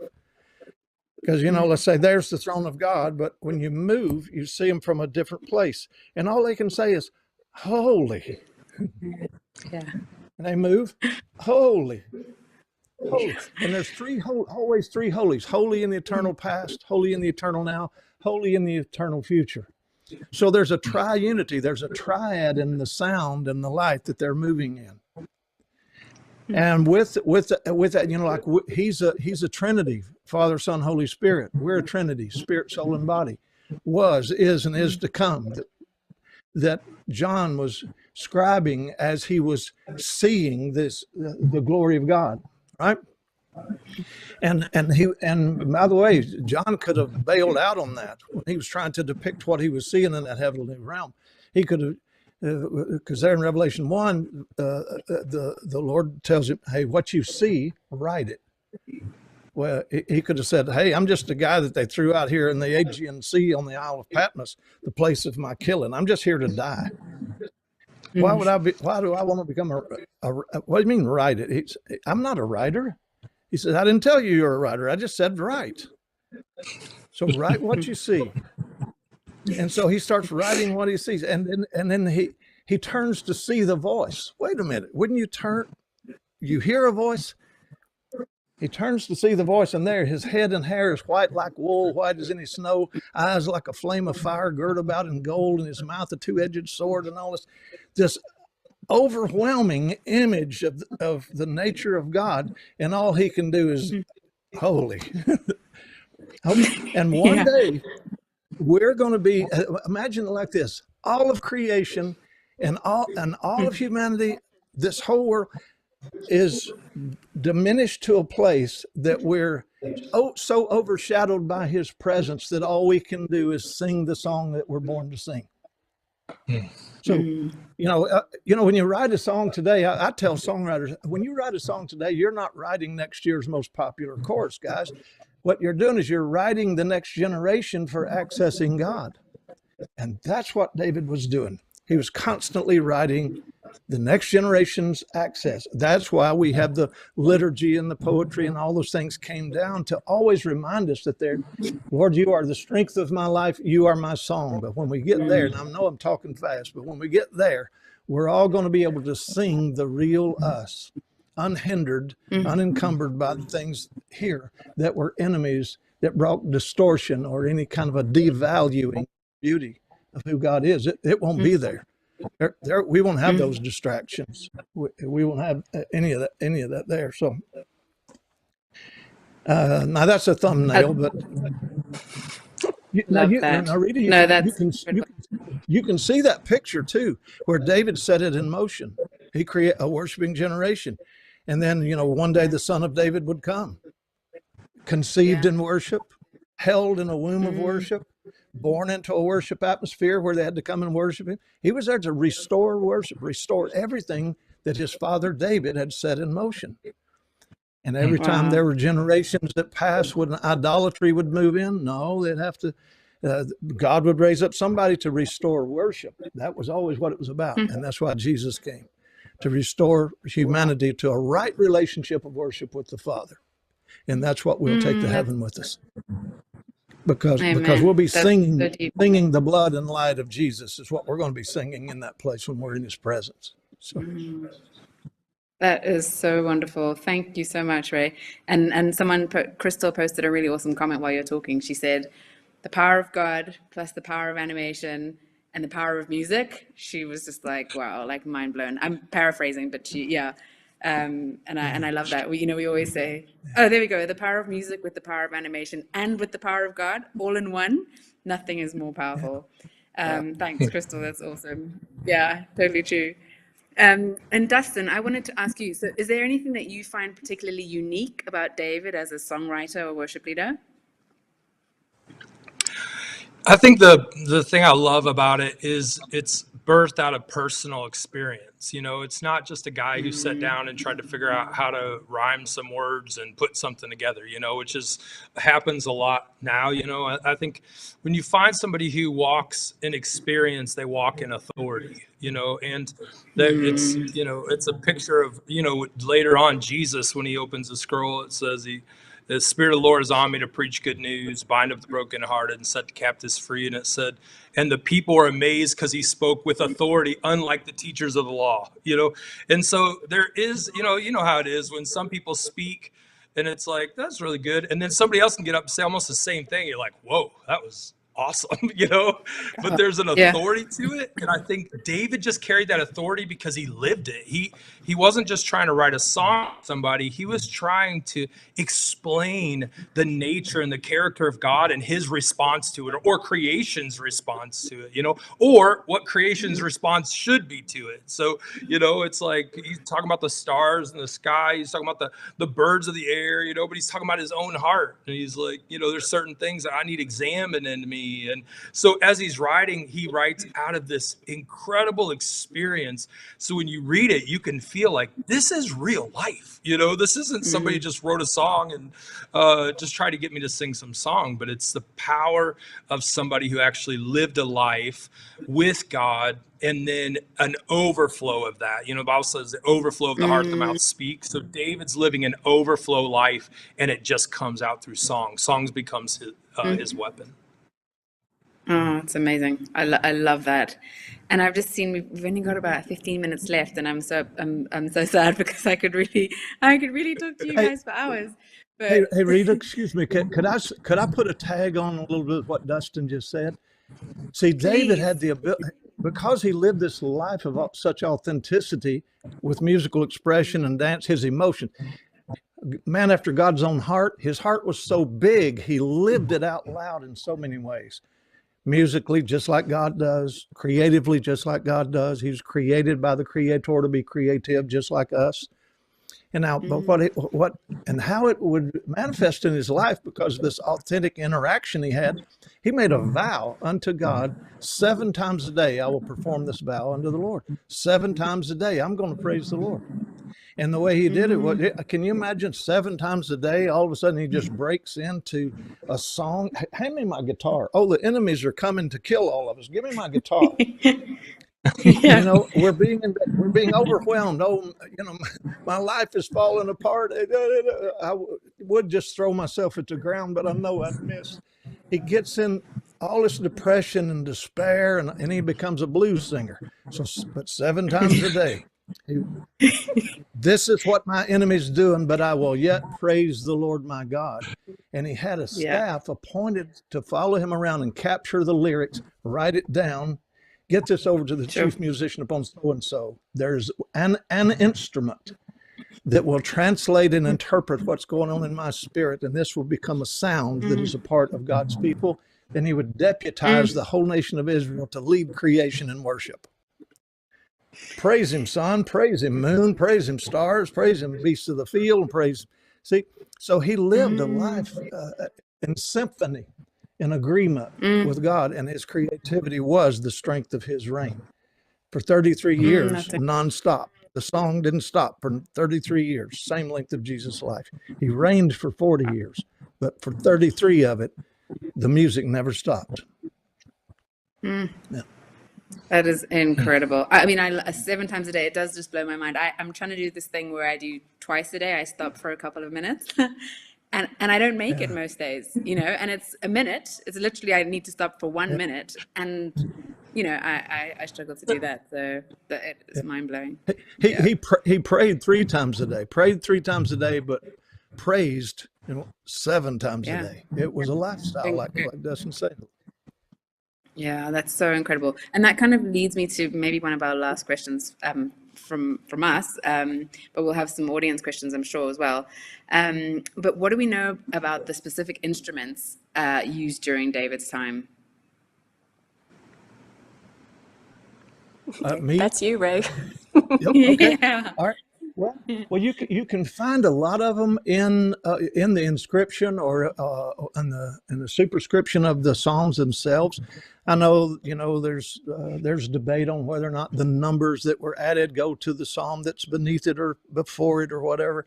There's a lot of things that everybody's still mining out, you know, and we need those holy archaeologists that will dig down into the music like that. And I'm thankful for all of the diversity of opinion and all that. But anyway, what we do know is obviously the sound of his instruments would have been acoustic. Didn't have the technologies that we have today. When you see, he would say, like to the chief musician upon Nahaloth, well, that would be a flute. When you say, he would say, okay, I wrote this as soon as the song is written, and he's got those appointed to thank, to praise, and to record. King James says, but it's that word zakar, which means to commemorate, write, engrave, inscribe. In other words, get this down. Now get this song over to the chief musician upon Nahaloth. So this is a flute section. Or to the chief musician upon Neganoth, stringed. Let's call that a guitar. Or Shimonith, that would have been a double bass. I'll get this over, and even one situation is coronet, even though that's a mistranslation. English, guys, you got to watch them.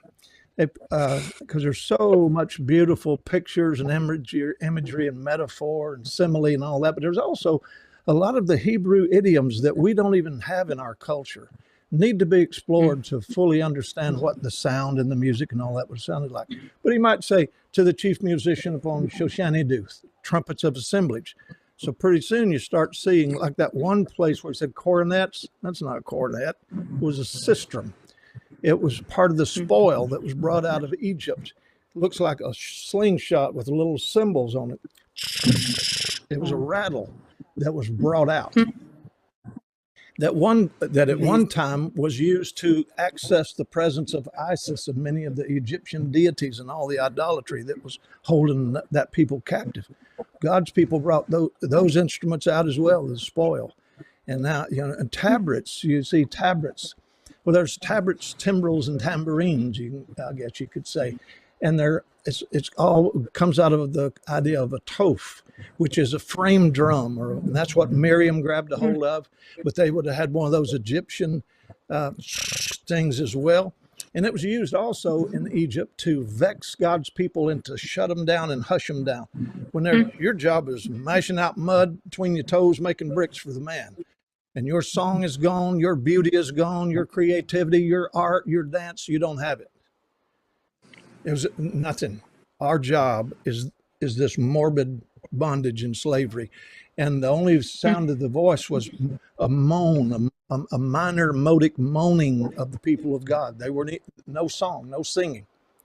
And when they would, if there would be an expression beyond what these people lording over them, that would shut them down. But you see it on the other side of the river when worship was restored.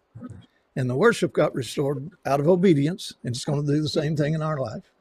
When Moses gets to the river or gets to the water, and you know he didn't have to have a stick raising or sea parting faith. All he needed was stick raising obedience.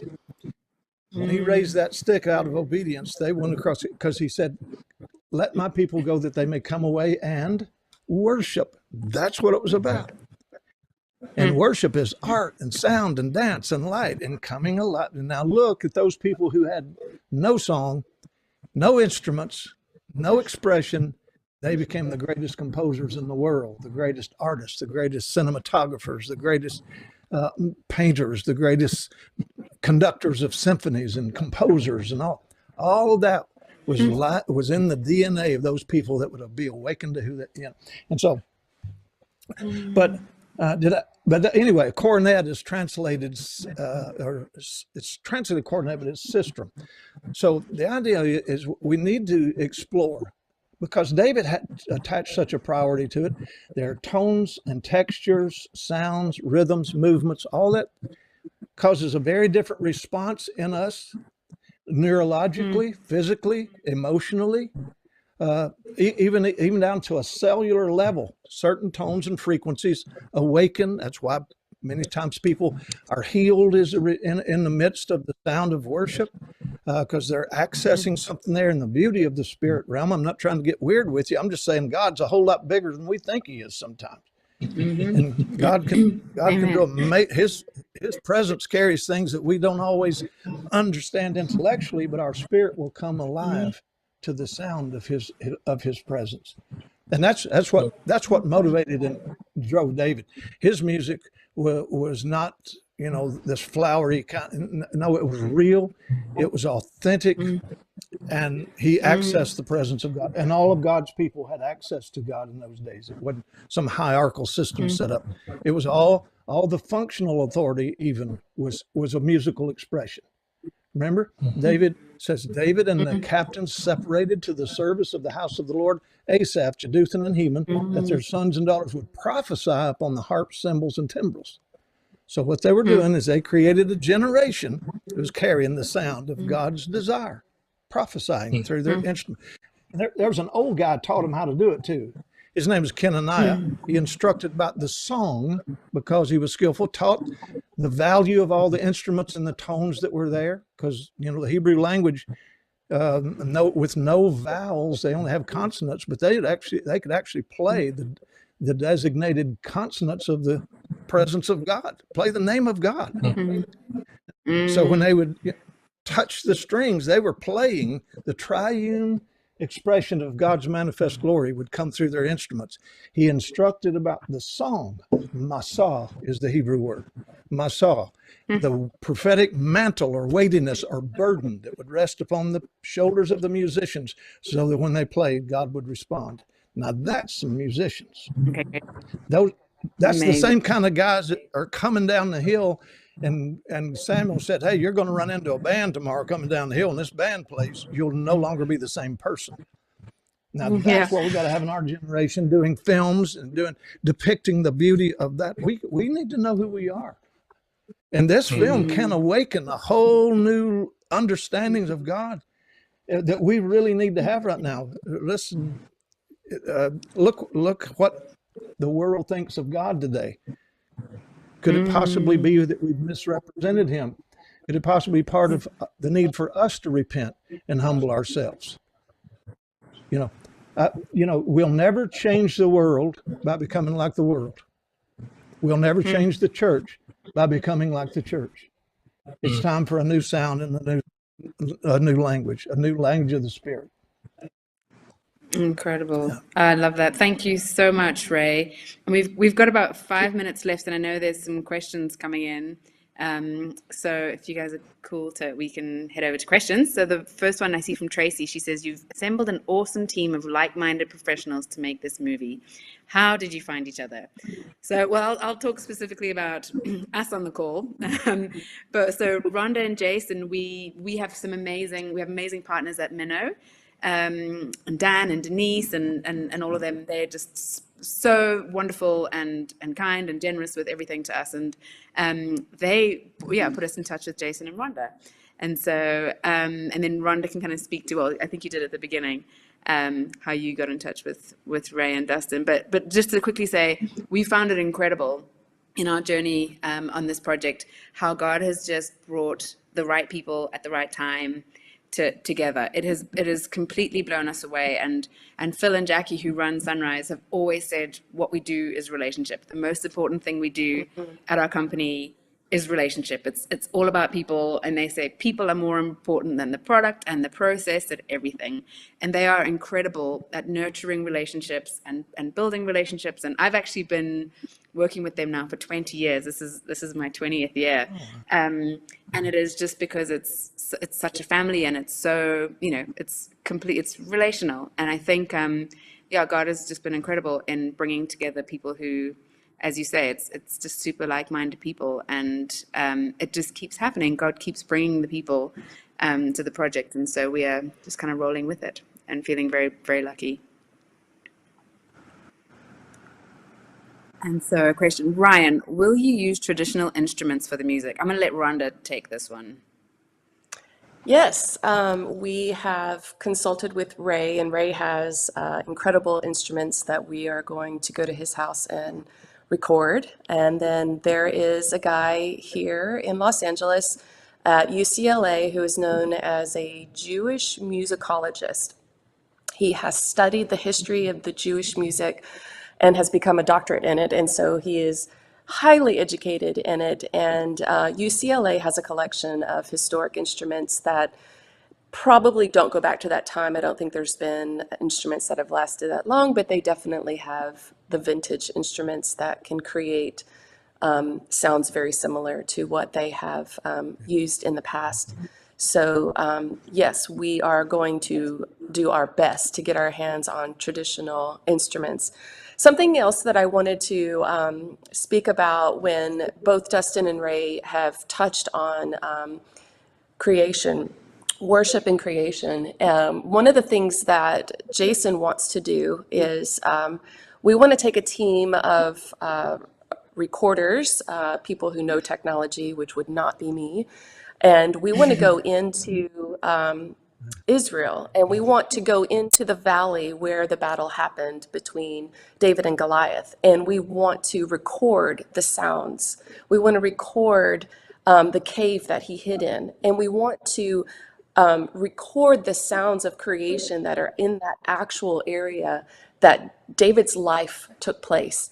And we want to take those sounds and we want to merge them into the symphony that is going to go on top of this soundtrack for the movie. We want the voice of creation in that traditional space to be able to speak through our modern technology today. So that was Jason's idea. I'm going to give him credit for that, because that blew my mind of going, wow, like we have technology that is going to be able to capture where this happened, and we're going to be able to place it into modern technology for all of us to hear. And I'm super excited about it, because I do believe that this is a powerful God, and he's going to move in ways that we've never heard and never expected. And what an incredible opportunity to give another extension of his creation to cry out and to worship and put it on film. Like, how crazy is that? It's incredible. Amazing. I love that so much. We've got a question here from Kathy. She says, what kind of impression do you want viewers to get from this movie, David? So we have this thing, Kathy, that we say, so like if my area of responsibility is music and voiceover, if, with Rhonda and Jason and everyone who's working on the music, and, the guys who are the animation team, we want every department, we want people to walk out of there. We want them to be competing for, like, oh my goodness, the music, oh my word, the voiceovers, oh my word, the quality of the animation. You know what I mean? We all want everyone to, so we want everything. We want everyone to kind of win. But I guess the biggest thing we want people to take away from this movie is we want them to be inspired about who God is, right? And David's relationship with God. God saying, David is a man after my own heart. Like, we want people to walk away inspired to live courageously, inspired to live lives of faith, and inspired to walk away knowing that God is like a God full of love, and not like a stuffy headmastery kind of God. David lived this wild life of adventure, and was kind of daring and just had this kind of bold faith, this like, he would jump off a cliff literally, and just trust that God would save it and it would work out. And so we want people to maybe not jump off cliffs, but like, walk out of the movie just feeling really, really inspired about who they are as children of the King.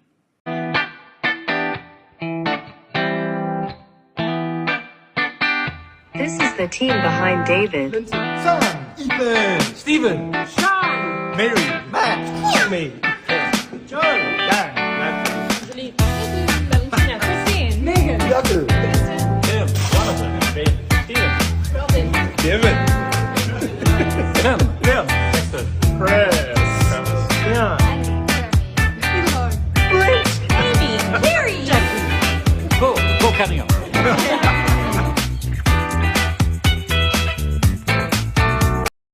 Look into my eyes. Do you see fear? You come at me with sword and spear, but I come in the name of the God of Israel.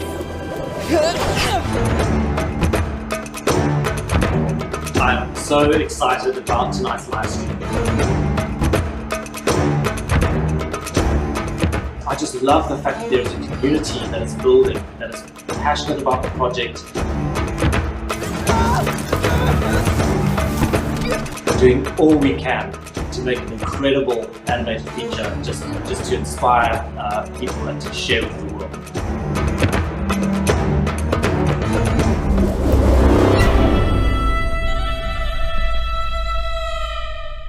I'm so thrilled that you're joining me, and I'm so excited about tonight's live stream because boy, do I have a guest for you. I'm really excited to talk with him.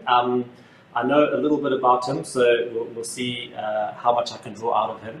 The movie will be releasing in 2025, and this is just such a wonderful way for us to keep you in the loop on the journey, where we are and what's going on. My guest tonight is none other than the legendary Phil Cunningham, who is co-director on David and who is the founder of Sunrise Animation Studios, along with his wife Jackie. And one thing that I want to show before I invite Phil on is, I knew we were doing this live stream and I was trying to think, how can I let people know more about this man, and in an authentic way. It's tricky with media, I can say all sorts of things, but I thought, let me actually capture him in action. We've done Live Courageously, Explore Creativity, we've done Turn Up the Fun, we've done, and then Seek Out Humility we did last week. And then this week I wanted to focus on the generous heart of family. I just want to say generosity is one of the most beautiful things that you can find in the world. It's just, if there's one thing I really love, it's generosity. But what I really wanted to share today is there are so many ways to be generous. And generosity of your time, your kindness. When you get to the toll gate, you might never see that person again. Do you give them a smile and actually pass them your money and engage? Or you get to a coffee shop where you're maybe never going to see that person again. Phil, join me. Come onto screen. There he is. Yo, Brett. How's it? After that intro, it's going to be downhill from here. I know, yeah, but I'm going to get it all in before you come on. But no, it's not, because absolutely your story inspires, Phil. It's from the day that I met you guys, I actually feel teary before we even started talking, because you've inspired me in so many ways. But I want to start with something that I find quite amazing, that you're probably the most courageous person that I know, who actually lives, like, does what they say they're going to do and faces the fears in front of them. But you weren't always like that. I think you always had a faith, but I know you told the story that when you were a kid, you actually weren't like that. So tell us what you're like when you were a kid, and what happened. What actually happened that changed you? No, that's amazing. Brent, thanks for the amazing intro. But quickly to dive in, when I was a kid, I was literally the most fearful little boy. My parents could not let me sleep out. I was afraid of everything. I was scared of everything, and just lived with so much fear, and which was strange because I grew up in a beautiful family, beautiful outdoor life. My brothers and sisters were all courageous, and I just, for some reason, had fear in my life when I was little. And then I can remember one day, I was like maybe 10 years old, And I was just sitting reading the Bible, and I can remember it distinctly. And I was reading from Isaiah 43, and I literally read the words, "Do not fear." And at that moment, I always believed in God, but I had this most incredible encounter with God at that moment, and could literally just feel God's Spirit flow into me, and just fear just washed out. And the amazing thing, Brent, after that, I walked out. It was like night and day. And literally, we grew up in a very outdoor world. And after that, I was the bravest, like as we grew up through our teenage years, no one, and this was not a macho thing. It wasn't me being like a macho guy. It was, I knew where it came from. Back to that when I was 10 years old. But through my teenage years, I would literally go spearfishing. There'd be crocodiles on the bank. I'd like shoo them off the bank and dive into the Zambezi River with crocodiles. If there was a lion charge, I was not afraid of it. When we did cliff jumping, I could jump off the highest cliff that nobody else would have the courage to dive off. But it was, I knew where it was coming from, and I knew where I came from, and that experience I had. And yeah, Brent, just to quickly say, I once had a dream, and it was about when Jesus turned water into wine at the wedding of Canaan. And I know in my heart that's what happened that day. When God connected with me, just fear just melted away. And there's one other beautiful verse I just want to say. In 1 John, it says, "In perfect love, there is no fear." And as I connected with God that day, I felt fear just wash away. And maybe you're going to get there in the questions, so I'll just say very quickly, that led me towards my love of reading David's story and adventure as I grew up as a teenager living in the wild outdoors.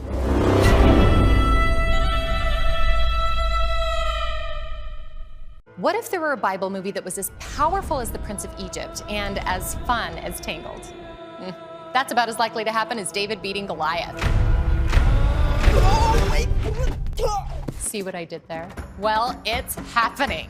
We are making an epic David and Goliath animated film. David will be an animated feature film that shows the power of the David story with the humor, music, and adventure of your favorite animated movie. With your investment, we can bring David to life with the production quality of a classic animated film while revealing God through one of the Bible's most powerful stories. Did you see that? Anyone? A group of filmmakers in South Africa called Sunrise Animation Studios has been carefully assembling the right team to make David. This David project has already generated $19 million in investments and inspired some of the world's leading animation film professionals to leave major Hollywood studios and be a part of this story. The Sunrise team includes senior contributors to movies like Moana, Monsters, Inc., Soul, and Big Hero 6. As well as Grammy Award-winning composers. Basically, David is the answer to the question, what if the best Bible stories were told by the world's best animators and musicians? Click the link to learn how to invest in David today. David tells the story of a young shepherd who gains fame as a musician and a warrior for the king. I'm trying to protect us from this Philistine. He shows the viewer what it truly means to be a man after God's own heart. David is the original underdog that has gone on to inspire the greatest underdog stories of all time. Don't believe me? Just re-watch Harry Potter and Star Wars. Instead of using magic or the Force to defeat giant villains, David uses the power of God to overcome a literal Goliath. And he reminds each of us that we're the underdog of our own stories. And through God, all things are possible. David's story has never been told on a cinematic level. And to accomplish that, you need a combination of a good budget and good storytellers. The faith community has the right storytellers, but most independent Bible films look like independent Bible films. But with your investments, combined with the storytelling prowess of Sunrise Animation Studios, we are finally telling David's story in a way that belongs on the silver screen. And did I mention it's a musical?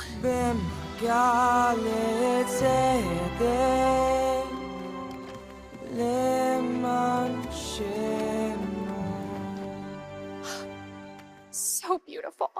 The creation of David the movie is a Goliath-sized story. Sunrise knew that in order for a small film studio to make an epic movie on par with the big boys, they'd have to nail it between the eyes, pun intended. And after all these years, they've assembled the right team to go the distance. All that's missing is you. Click the link to watch a small teaser we made for David.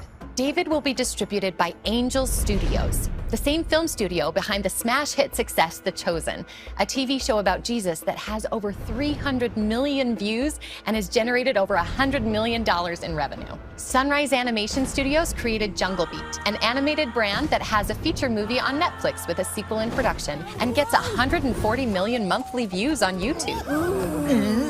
If they can do that with a monkey and an elephant, imagine what they can do with one of the most iconic figures of all time. When you invest in the animated film David, you're not just helping to create an epic animated adventure based on one of the most popular books of all time. You could actually share in the profits. Of course, we can't guarantee that you'll make a Goliath amount of money, but we will say The Prince of Egypt made $218 million in revenue at the box office, plus 2 decades of DVD, TV, and streaming sales. David has everything The Prince of Egypt has, like powerful songs and breathtaking animation. And one thing it doesn't, this baby lamb. You do the math. And aside from the potential financial return, bringing such an important story to life can be incredibly rewarding. Hi there, my name is Phil Cunningham, and I was inspired by this character and thought if we could tell an animated feature film around the life of David, it would inspire people to take on the giants in their life and to live bigger, braver, bolder lives. David has the chance to be the next big movie that every kid, parent, and Pixar fan will fall in love with. Click the link and invest today.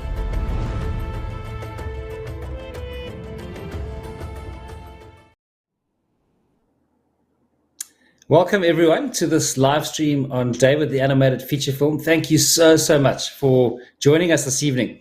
It's just amazing how fast this year has gone. I'm sure you all feel the same. I cannot believe that we are a few days away from Christmas 2022.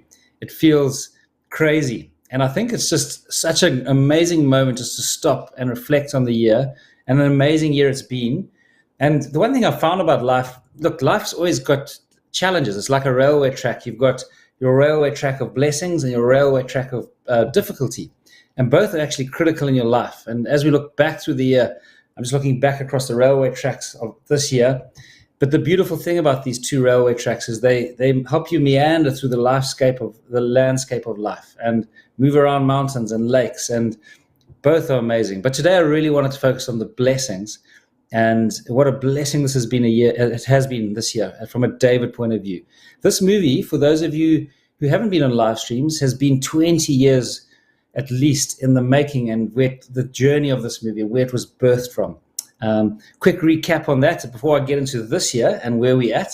But going back to the heart of this movie, it's a story obviously about David, but the main thing about David was there's that verse that says, I found in David, son of Jesse, a man after my own heart.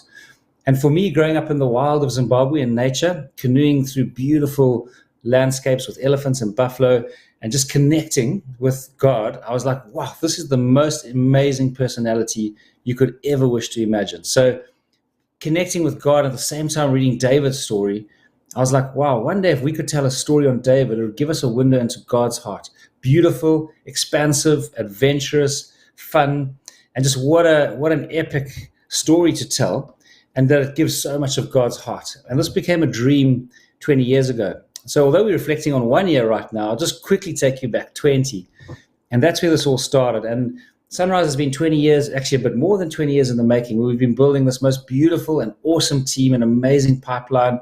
We've done a lot of other projects. In one sense, if I could say, making a project as big as David that is genuinely going to compete with the movies in Hollywood is like taking on Goliath.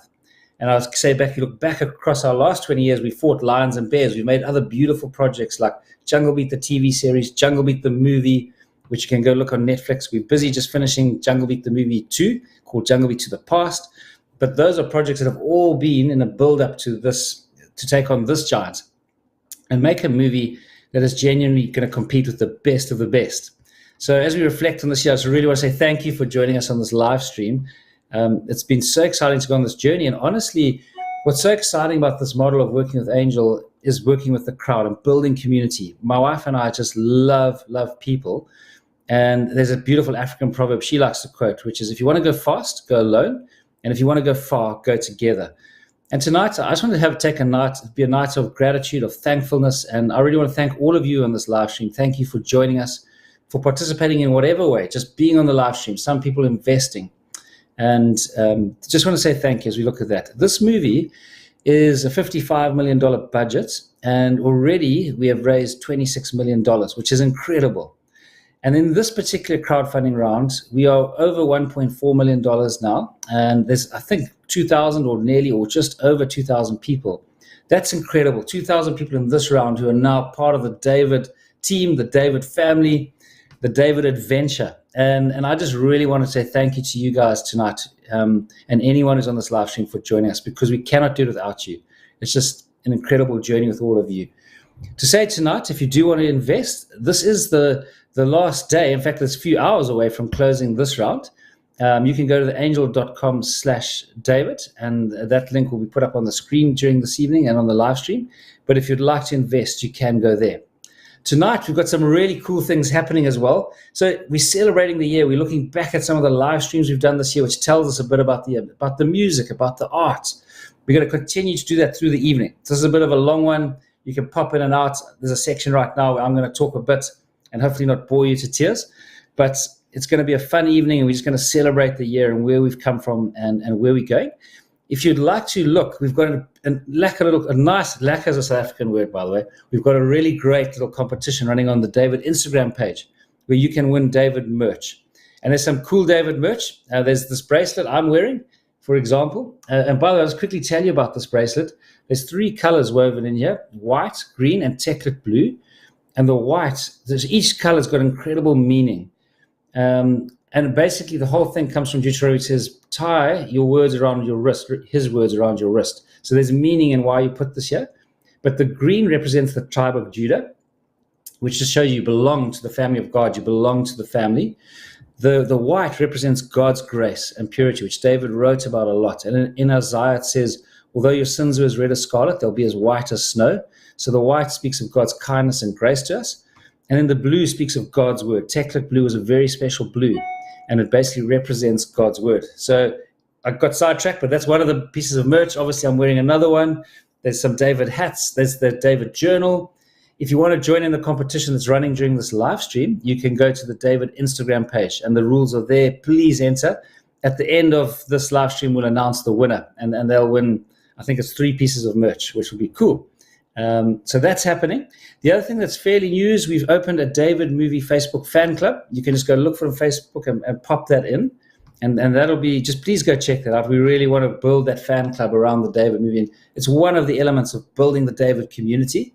So go and have a look at that. Tonight, we're also going to interview Jeffrey Harmon. He's a wonderful guy, one of the Harmon brothers, who fundamental and one of the founders and pioneers of just growing what Angel has done with The Chosen and so many other properties. So we're going to welcome him onto screen later just to have a chat with him.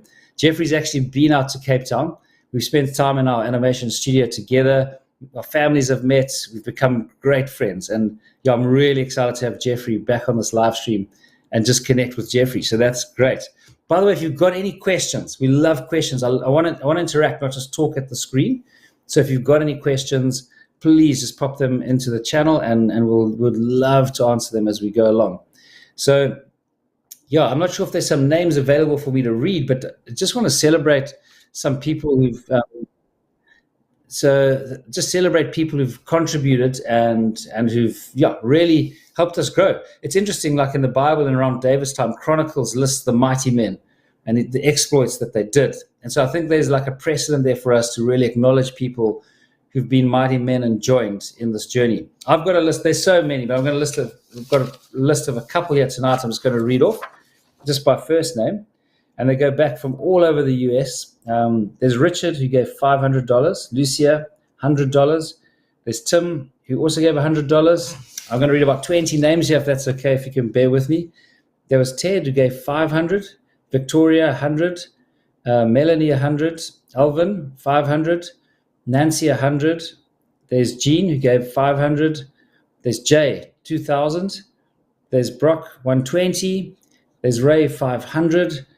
There's James, $100. There's Sheila, who gave $250. There's James, who gave $500. There's Dr. Suzanne, who gave $250. There's Devin, who gave $1,000. Dane, who gave $1,000. And these are from all over the US. I'm just reading the states. I'm not reading them out, but it's interesting to see how the spread is. Stephen, who gave $1,000. Eileen, who gave 2,000, and Tony, who gave 300, and then there's Teresa, who gave 500 from Florida, and Christopher, who gave 125. And I just really want to acknowledge that's just a list of certain people who've given or invested in the project, but that's critical to what this project is all about. This project, our heart for it, is a project that's going to inspire and connect and change the world. And change, when I say change the world, I mean really change people's hearts and the way they view God, and just that he's this amazing, beautiful character, and inspire them to take on the giants in their life, like David took on Goliath. But that all happens with a community and with people joining us. So thank you. Again, if maybe the team could put on the screen there where you can go to invest. It's the Angel Movie. Sorry, it's not the Angel Movie. It's the davidmovie.com. And you can go there, and that's where you can find the investment round if you'd like to. So I just want to say, as you reflect on the year, I'd like to give you an African proverb, which is by one of Africa's most amazing presidents, Nelson Mandela. And it's Jackie, my wife, and I. It's one of our favorite quotes, and particularly at the end of a year. And although we're talking about the David movie, we're going to pop this quote on screen and also just reflect on it for your own life and the journey you're on. So I don't know if we could pop that quote on screen, and then I could just read it. Okay, I'm not seeing it. That's strange. So I'm not seeing the screen. Let me maybe move on, and then we'll come back. So as we're reflecting, we're going to have a look at the first live stream of the year, just to get a quick recap on where we started this year. So we're just going to watch the beginning of the first live stream of this year, and then I'll be back with you after that, and I'll pick up on that quote on the other side. And it's going to be an adventure. It's going to be a story. Welcome, everyone. It's just incredible to be this far into 2022 already. It feels like just the other day we were ending off our live streams and our first round of crowdfunding at the end of last year. So just want to start by welcoming everyone who's on this live stream. Some of you will have already been investors and part of our team and our journey, and some of you might be new to the David story and just finding out a lot about it. And I just want to say welcome to everyone who's just joining into this call. Thank you for your time, because I know time is a precious commodity for us all. So firstly, I just want to quickly talk about the passion of this film. And just to say, in terms of quality, I think we've said on a previous live stream that the best way I can summarize this movie is perhaps a hybrid between Prince of Egypt and Tangled. So the epicness of Prince of Egypt, some of the accuracy and the beauty of it, so some of that kind of heart behind the Prince of Egypt, but then some of the entertainment value and pace and humor and energy of Tangled. And in my particular heart, I just love David's story, because he's just, whether you believe in God, whether you don't believe in God, he's just this most incredible, magnetic character. But why I'm passionate about him, there's a verse in Acts that says, I found in David, son of Jesse, a man after my own heart. And I just love his story. And I believe if we tell his story well and we craft it well with the right energy, it'll give people a glimpse into God's heart. Just that incredible, adventurous, amazing, beautiful heart of God, which is, sometimes when I was at university, I realized some of my friends viewed God as like a boring, stuffy headmaster, if at all. But David's story and his journey just brings to life this incredible character who's adventurous, who's kind, who's magnetic, who's an amazing leader. So if we can tell an amazing story on David, we want to tell it at a super high quality and entertaining, but we also believe it'll really impact the world and ignite people's imaginations and hearts. That's one of the goals behind it. I just want to catch you where we're at in the process, where we've got to in production, because we're going to talk about two things tonight. One is you've got to be able to produce a world-class film that stands alongside movies like I've just said, like Prince of Egypt and Tangled, movies like that. So I want to talk about where we're at on the journey and why we think we can make a movie of that quality. And then I want to go to distribution. It's hard to believe how incredibly fast 2022 is going, and we just wanted to pop out a video and connect with our David community. I thought it'd be really cool just to update the community where we're at and what goes into animation and where we're at on our journey right now. If you want to go fast, go alone. If you want to go far, go together. It's something we've said on our live streams and which we really believe in. And animation in particular is an incredible journey. It's a long process. Typically, an animated feature film takes 4 to 7 years to make. So animation is this long investment of watering and fertilizing and growing the brand or the story. And if you do it well, then potentially for decades afterwards, the animation just speaks on and lives on. We all know, incredible examples of animations that have gone on for 50, even up to 100 years. So just to say, that's the journey we're on. As a quick recap, there's already been $19.6 million invested in the movie. The total budget for the movie is just under $55 million. At the end of last year, 2021, we did a $5 million crowd fundraise, which went really well, and in 30 days we raised $5 million. What we've still got to do to finish the finance raise for the movie is raise another $30 million. And just to say, we're really feeling positive, and if we're successful in continuing with our finance raise, the production will finish at the end of 2024, which means we'd aim to release the movie in 2025. And I know that sounds a long way away, but just to put it back to the norm of animation, typically animation takes 4 to 7 years to produce. So we are well down the track. We've spent a lot of money. We've been in production for a long time. So if you are joining the story at this moment, the good news is that you're not starting from scratch. You're starting well into the journey. And I just felt it's really important to keep communicating the timelines and what goes into animation and where we're at in budgets. And I just wanted to share that with you. This David vision has been in my heart and in my mind for 20 years. So for 20 years, we've been building our team, our technology, our pipeline to get to this point. As you walk up the stairs in our studio, there's 2 things I want to say. We've got a saying from Lord of the Rings that Gimli the dwarf said. And he goes, death, small chance of success. What are we waiting for? And I just love that spirit of adventure of Gimli. It's yes, the odds are big, but I love that saying, if God is for us, who can be against us? And I love Gimli's adventurous spirit. So I just want to say, as you join this ride, our lives on this earth is like one grain of sand on a beach. Let's give it a good go. We only live once here, and let's really step out and trust God and dream big. And it's going to be an adventure. It's going to be a story. Thank you for everyone who's pledged, everyone who's supporting the journey. We can't thank you enough. Oh, welcome back. It's amazing just to reflect a bit back on the year. And as I was listening to that clip, it's wow. Animation is an amazing thing. When you think that an animated feature film typically takes 4 to 7 years, it's mind blowing.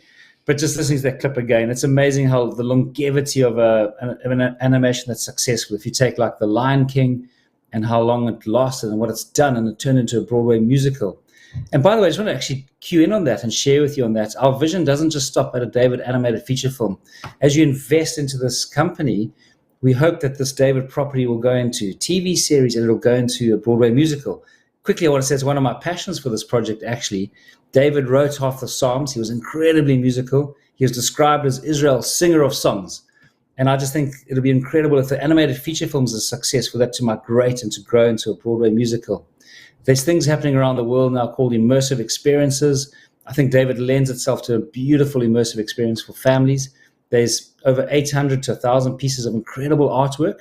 And you combine that with just the Psalms and the stories and the music and the narrative around him. It would just be the most amazing immersive experience as well. Not to think of all the publishing and all the ancillary things that can go around the David project. So what I love about animation, it's long to build, but it also lasts long. And I think on one of the live streams I was saying it's like fruit farming, For 5 years, you water and fertilize an apple orchard. You don't see an apple. But then after 5 years, you see apples for 20 years. And that's a bit what it's like investing in animation. You're investing in an apple orchard. It's a beautiful thing, and it lasts a long time. It's a life's journey, basically. And that's what's exciting there. But as we reflect on the year, we're all heading towards Christmas. We're heading towards New Year. I'm going to see if that quote can come up, otherwise I've got it ready. So let's just see if that quote pops up on the screen now for you guys to see. Okay, I'm not seeing the quote, so I'm going to read it off my phone. It's a beautiful quote by Nelson Mandela, who's one of Africa's most incredible presidents. And he was 25 years in jail, but then once he got out of that, and unjustly in jail, fighting apartheid, once he got out of that, he became the most amazing president. And at the base of his presidency was this incredible humility. But he writes this, he says, "I've walked that long road to freedom. I've tried not to falter. I've had missteps along the way, but I've discovered the secret that after climbing a great hill, one only finds that there are many more hills to climb. And I just think that's such a beautiful quote, that as he climbed, he could reflect back and look at his life and realize that, yeah, you've climbed this hill, but there's many more to climb. As we look back on 2022, there's so much to be grateful for. And we take a moment to reflect and soak it all in. And then we turn as we go towards 2023 and we're like, okay, what is in the year ahead of us? And let's start looking positively towards the year ahead of us. I just want to say our family, my wife and I and all our kids, and Michael just invested $500. Michael, thank you so much, Michael from Florida. That's amazing. And welcome to the journey, to the adventure, to the family. By the way, for those of you who do invest, one of my passions is communication. We'll definitely be keeping people who investors and on the journey with us well informed on how we're going, the good, the bad, the ugly, the adventures, the excitement, because any project is going to have it's beautiful and it's peaks and valleys, and we would love to keep you all connected into that and know what's going on. But thank you, Michael, really appreciate it. As we go towards 2023, I was just saying our family and I, the one thing we do is we choose a word for the year. And what word is it do you feel for 2023? Is it and there's so many things that can come into your heart, but then it's just something to take into the new year. So as you start, and if you've got a word you'd like to share on this live stream, that's a word for yourself for the year, but might inspire someone else on this live stream later, please feel free to share it. We're going to go to a small clip now. And I just want to say, before we go to the small clip, I just want to say, I'm really excited. We love getting into the Christmas spirit here in our family. And as you guys are head towards Christmas, I really want to say from the David team, happy Christmas. I hope it's going to be for all of you an amazing time with family, connecting, just really fellowshipping together and having an amazing connection time. So from all of us, we wish you who are on the live stream and have invested in the project, we just wish you the best and hope it's a very, very special time. We're not ending the live stream. That's just a quick happy Christmas. Now let's just go. There's a small clip we did. It's about HBD, which is Here Be Dragons. So we'll go across that clip now. And then on the other side of that, we're going to pick up with Jeffrey Harmon, who's one of the most amazing people and one of the brothers and founders of Angel Studios. So we look forward to seeing Jeffrey on the other side of this little clip. The code name we've chosen for this project, because apparently you have to have code names, is HBD, which I've explained to some of you, but for those of you new, I wanted to explain it to you. And it comes from, on the old maps, they used to have this sign which was HBD. So when they got to the edge of charted waters or navigated waters, they had a sign which was HBD, which stood for Here Be Dragons. And in the old maps, they basically meant if you go past this point, we don't know what's beyond that. And so that's what you must expect. And so for us, we feel like we're sailing into uncharted waters. It's like Here Be Dragons. But also that's the spirit of our company. I really believe in adventure. We're in the story business, so we should be a story ourselves. We shouldn't be playing it safe. And we know the rules of storytelling. Your hero is only as big as your villain. We can only be as big as the obstacle, the mountain range in front of him. We know this, but we try and take our lives into a safe place. We try and go and live our lives in a safe place. Although we love going to watch movies about guys who conquer, a big mountain range or a big villain, but we default towards safety. And the one thing I really want to say is we are a company of risk. We are a company that wants to be an adventurous company. That's the journey we're on. I think I was saying to Joe that I love that saying from Lord of the Rings with Gimli, where he says they're about to go on this quest, and he says, certain death, little chance of success, what are we waiting for? That's the spirit of the adventure we're on. So HBD felt like a really good name for David because it kind of says where we're going. We're going into uncharted waters. There might be dragons there, but we're keen. It's an adventure. Jeffrey, it's so good to see you again. Good to see you too. By the way, I'm loving your Christmas vibe you've got going there. It's really awesome. Much better than mine. Well done. Yeah. But so good to see you, Jeffrey. And thanks. Oh, wow, Jeffrey just had a guy called Bud who invested $2,500 from Indiana. Thank you so much, Bud. That's really, really awesome. But for those of you joining the live stream, you probably know Jeffrey better than me, a lot of you. And Jeffrey, thank you for joining us. The last time I saw you physically was in Cape Town, I just quickly want to say, Jeffrey, before I kick off with a question for you, but for those listening, Jeffrey and his family traveled all the way to Cape Town to meet us and look at the studio. And I guess that segues into my question, Jeffrey. And obviously, if there's anything you want to say, just ignore my question and kick off with whatever you want to say. But I was going to ask you, why do you believe in the David movie? You see so many projects, and why in particular did you fly halfway around the world for this movie to check it out? And yeah, I'd love to know what you love about this movie and the character and the story. Yeah, so just last week we had over 125 filmmakers submit to try to become part of Angel Studios, and it's just been this bombardment of projects. And after doing The Chosen, which doing Dry Bar Comedy, then The Chosen. Dry Bar Comedy's reached about 150 million viewers. The Chosen has reached over 100 million viewers worldwide. Wow.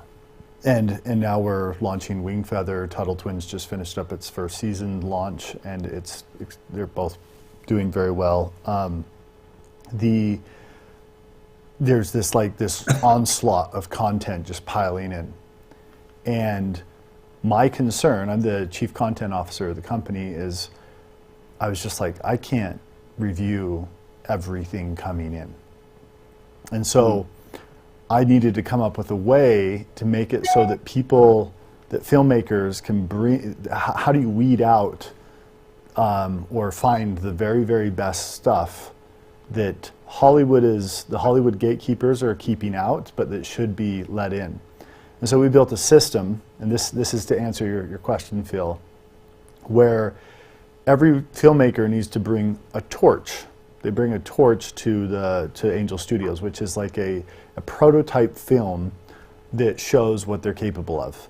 And Phil brought this David short film with David tending the sheep, and we watched that. And then the next step is, after they bring a torch, which just requiring a filmmaker to bring something that's completed knocks out 99% of filmmakers. And then the next step is each filmmaker has to submit it to what we call the Angel Guild. And this guild watches it. These are all the people that have invested in previous projects. They've invested in Angel Studios, they've invested in Dry Bar Comedy, they've invested in The Chosen, they've invested in Wing Feather, all these different projects, and then they review these, and they're the ones who open the gates to bring in the content that Hollywood's rejecting. And they gave David, up until that point, the highest score we had ever seen after watching this torch. And so that piqued my interest. I was already super impressed with the quality of the film.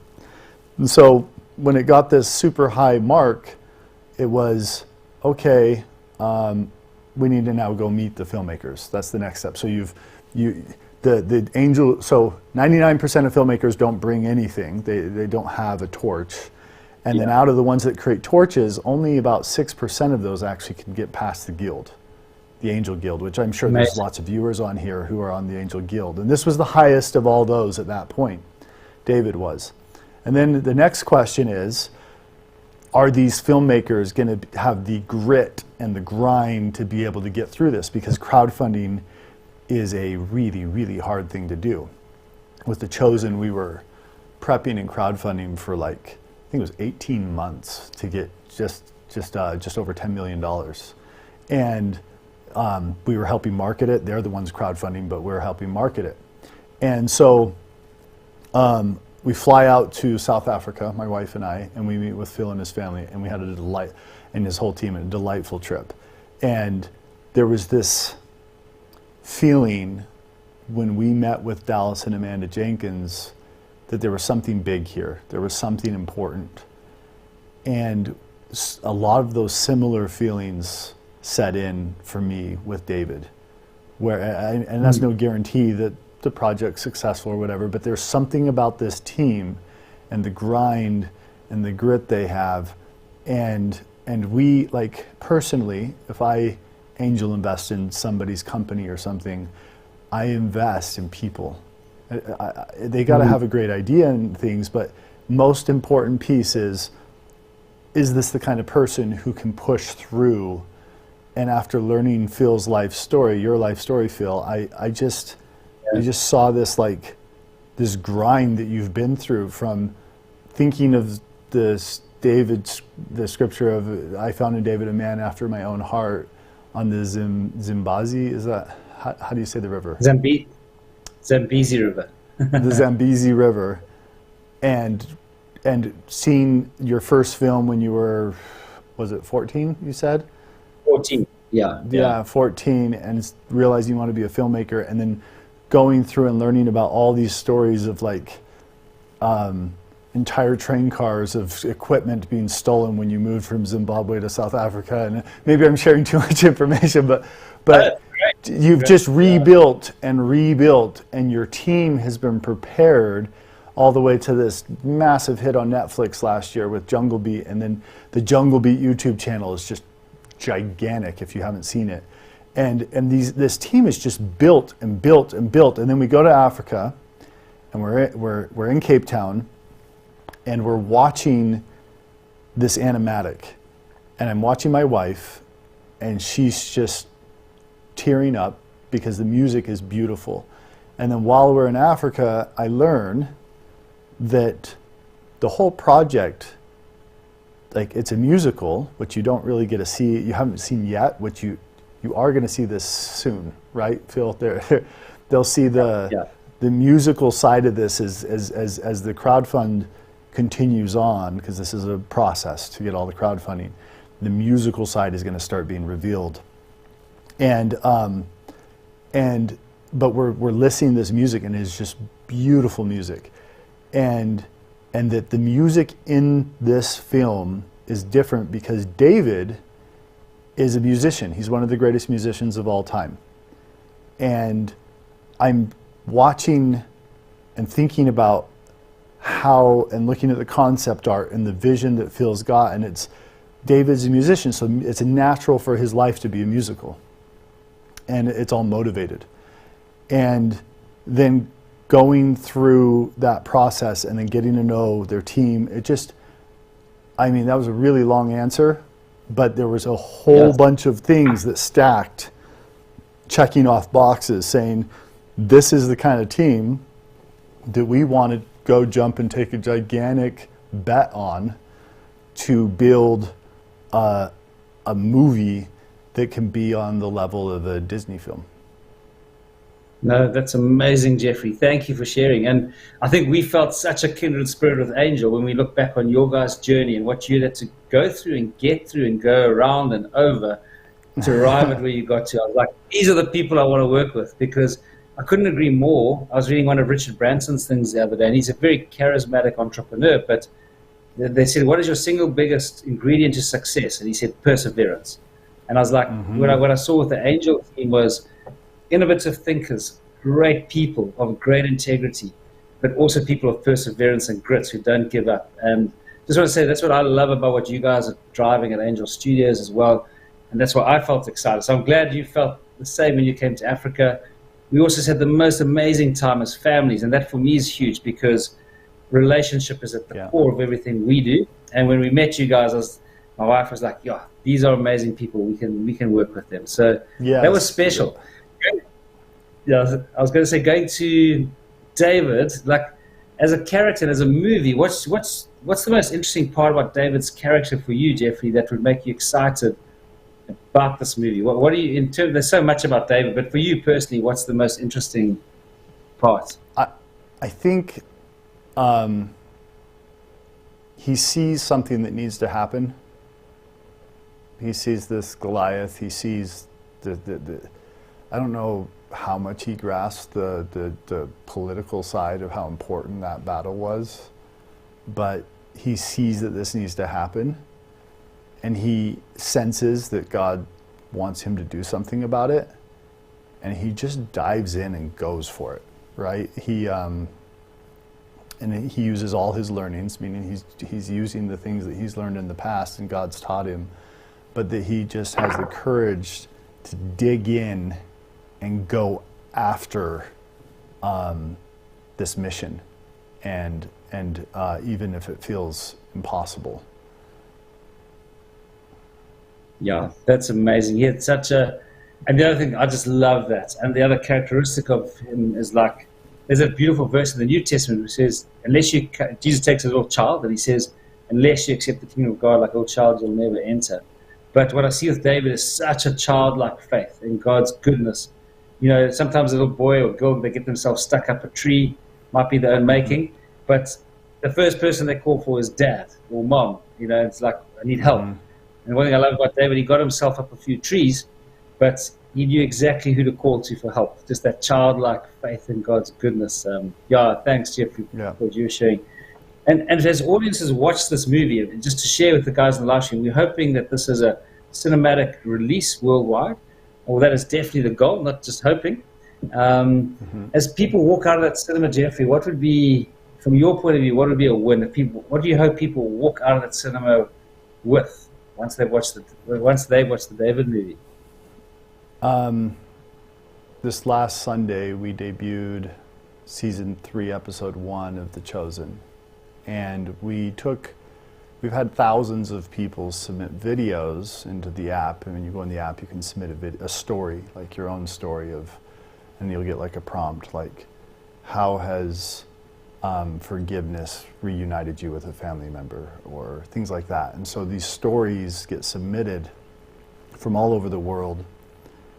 And this last week we played a few of them, some from Brazil, a guy from Israel, just like, for example, this guy from Israel saying it's the first time he's ever even had exposure to the Gospels, and how he wanted to read the Gospels after watching the Chosen. And if we can bring people, like, if they can walk away with a feeling like, I'm going to be a better person, I have greater faith in God, and that He'll take care of me during difficult times, that's what I hope for.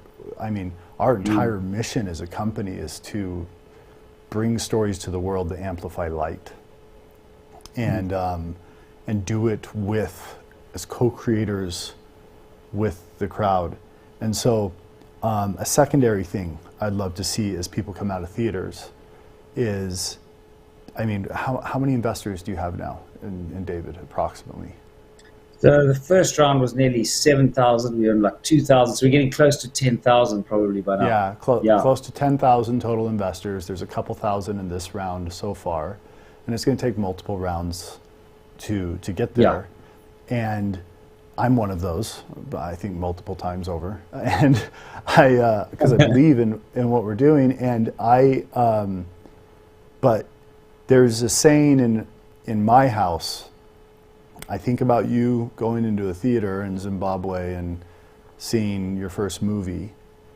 And there's a saying in my house that we say with our kids is, when they're watching getting too much screen time, we say, hey, Harmons live on the other side of the screen. Meaning, we create. Oh, that's so cool. And so if this process, I feel like the final step, my favorite toys growing up were Legos. I love Legos. But I never ever really loved the final part, right? Once you built it, that's not the best part. That's like, there's a moment of yay, and then you look at it for a while, and then you go on to then you maybe tear it apart and build another one, or you leave it there and you forget about. The best part for me is the creation process.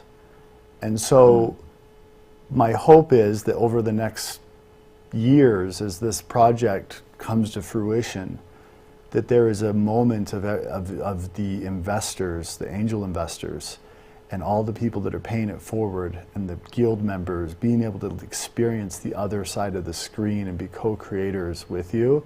And that going into the theater is kind of like a celebration moment of, we did this together.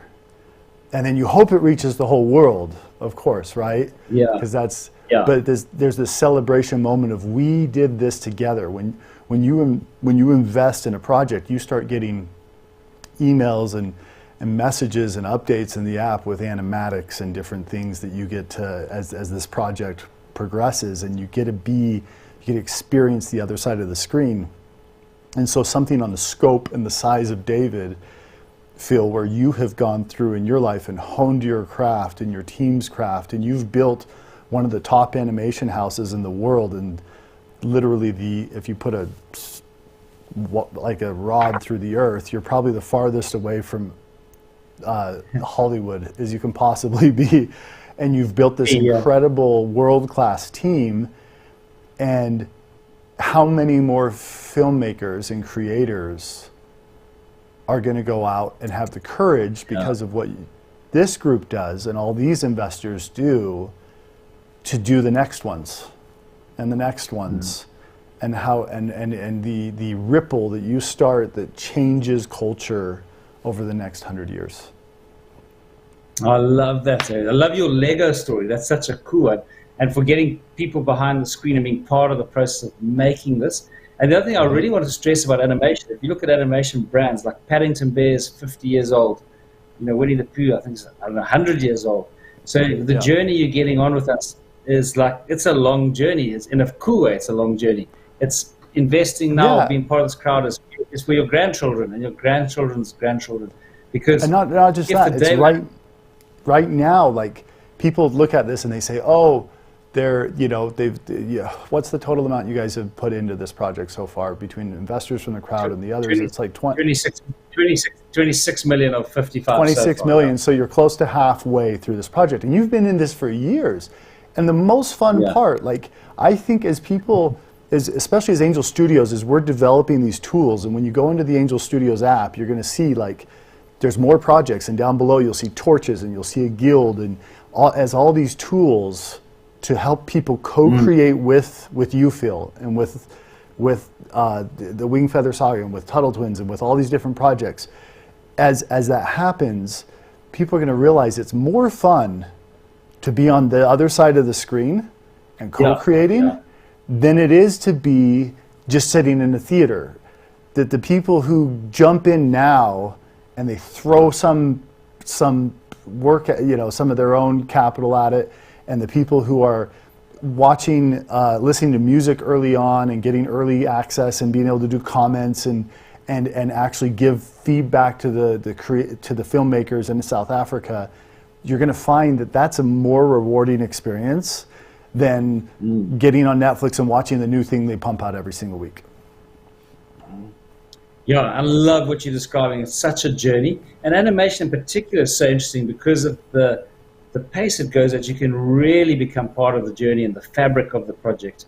And, like we were talking about earlier, Jeffrey, hopefully it goes on to become a Broadway musical and an immersive experience. And that's right. This book iteration. And so to be part of that journey, I think it's going to be, well, I love it, obviously. It's a lot of fun. But I love what you're saying about being able to, what you guys have done at Angels, give people a chance to participate and be part of the journey, which is, as you say, more exciting than the destination often. It's an incredible experience. And Phil, speaking of Broadway, the very early days of Broadway, the concept, like we named our entire studio Angel Studios because it's after angel investors. The term angel investor, it was coined by people who invested in Broadway. That's the beginning of the concept of angel investors. Is these angels would come in and they say, "Hey, I will help this piece of art come about," and those were called angel investors. And it's the same concept: is that you have this privilege of being able to come in, and hopefully we all get a great return because these shows, when you get a hit, they can go. I mean, Hollywood's a hits business, so when there's a hit, it really makes money. And but there's no guarantee of that, obviously. But being able to just come in and like for me, it's I only put money into these projects I can afford to lose. So I put money into it, and then I'm in it. I'm in this community. I'm in this group, and I'm working with Phil to make the show. Yeah, I love what you're saying because there is so much potential. But also it's great, like you're saying, only putting money in that you can afford to lose. Like we've got a saying as you come up the stairs from Lord of the Rings, from Gimli the Dwarf, which is they're off on a massive adventure. And he says, certainty of death, small chance of success. What are we waiting for? That's exactly right. And maybe we're born different, Phil, because we, like, I have a really high risk tolerance. I mean, we already went through a massive lawsuit with Disney, and we've built what's now potentially going to be the largest TV series of all time, The Chosen. And you know, and Dry Bar Comedy's massive, but when we started Dry Bar, for example, if you think this is the process of making a project. When we started Dry Bar, it was the day after we got shut down by a court in LA on Angels. VidAngel was the name of the company at that time, and we'd just been shut down. And so we get up the next day in a live stream and we announce that we're going to launch Dry Bar Comedy. And we dump, we had the crowd had invested $10 million into our company to help us defend ourselves against Disney and to be able to continue the business. And so we invest in the first season in Dry Bar, and it doesn't take off. And then we invest in the second season in Dry Bar, and it doesn't take off. And it wasn't until the third season's published, and we're already greenlighting the fourth season, that finally it goes. And there's this process in media where you build and build, like step by step, and you create a movement around your project. Just the concept of creating a movement. And when you look at the Angel Studios logo and name, we call, like the little short films, we call them torches, because in the 1800s there was a man named Frederick Bartholdi, and he wanted to build the world's biggest art piece statue around the world's biggest idea. And so he wanted to build the Statue of Liberty. That's what it is called now. It's incredible. And he couldn't get the French government, and he couldn't get the US government to fund it. And so he was like, and I'm sure he didn't ever use the word crowdfunding, but he invented crowdfunding. And he goes and he scrounges together enough money to build a torch in a hand, and he sets it up inside of a park, and then he spends 10 years building momentum and building a movement. And then eventually, once he got enough traction, he'd built the statue, and then Pulitzer, from the Pulitzer Prize, he owned the World newspaper. He says he sees what's going on.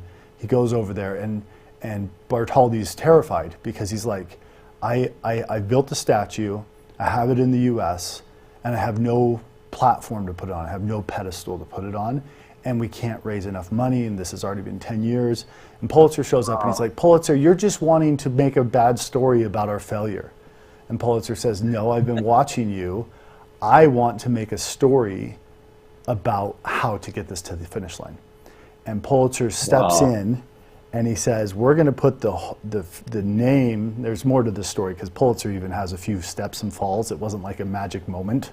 But he figures out pretty quickly to put the name of everybody who contributes to the Statue of Liberty in the front page of the World newspaper. So the next day after you contribute, whether it's a penny or 5 cents or whatever, that your name goes into the newspaper. And hundreds of thousands of people contribute to the Statue of Liberty, and they build this final piece of art with this global movement across 2 continents around this statue. It takes a decade to happen. And so we call these short films, these prototypes, torches. And you watch the torch, you decide if that filmmaker's got the grit, and then you go in and you become a part of the project, and you live on the other side of the screen with them, and then you build and you build and you build, and we all build together, and hopefully we'll build some incredible projects over the next years. But anyway, I'm just trying to give analogies on how world-changing projects take a big lift and a lot of grind. Yeah. That's that story of the Statue of Liberty that you guys, really shared with us when you came to Cape Town. I found that so inspiring because it's such a visual representation of crowdfunding. It's such an epic and beautiful piece. And the other thing, just which I really want to lean into, making something of worth, Jeffrey, is my wife and I went to Paris this year, and we walked from the Eiffel Tower to Arc de Triomphe to the Louvre. And I looked at all that beautiful architecture, the scale of it, the attention to detail. And as a filmmaker and a creator, I was like, wow, the creators of those days, they really, were passionate. They took the time and the energy to create this architecture. And on the outskirts of Paris, you've got lots of like flats and buildings and office blocks. And I was thinking, and we were saying, as filmmakers, we can churn out a block of offices, like a square, dull block of offices, or like those pictures we've just seen. We can try and make an Arc de Triomphe or an Eiffel Tower. And for me, that's what David is.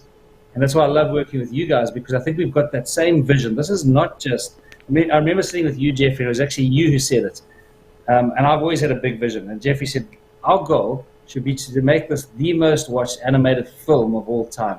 And that's a goal. I'm not saying that's what it's definitely going to be. Yeah. But that's something I was like, now we're talking. That's an Eiffel Tower. And I want to say what you just a quick side note with the Eiffel Tower.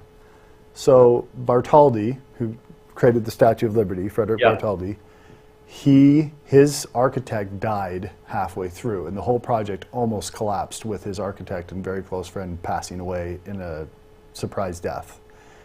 And he was building the inside of the Statue of Liberty as a wood structure. And when he dies, they don't know how to do it. They're like, we don't know how he was going to do it. So Bartholdi starts searching for somebody else to replace him. And he finds a bridge builder named Eiffel, I forget his first name. And the bridge builder comes in and he says, okay, I'll do it.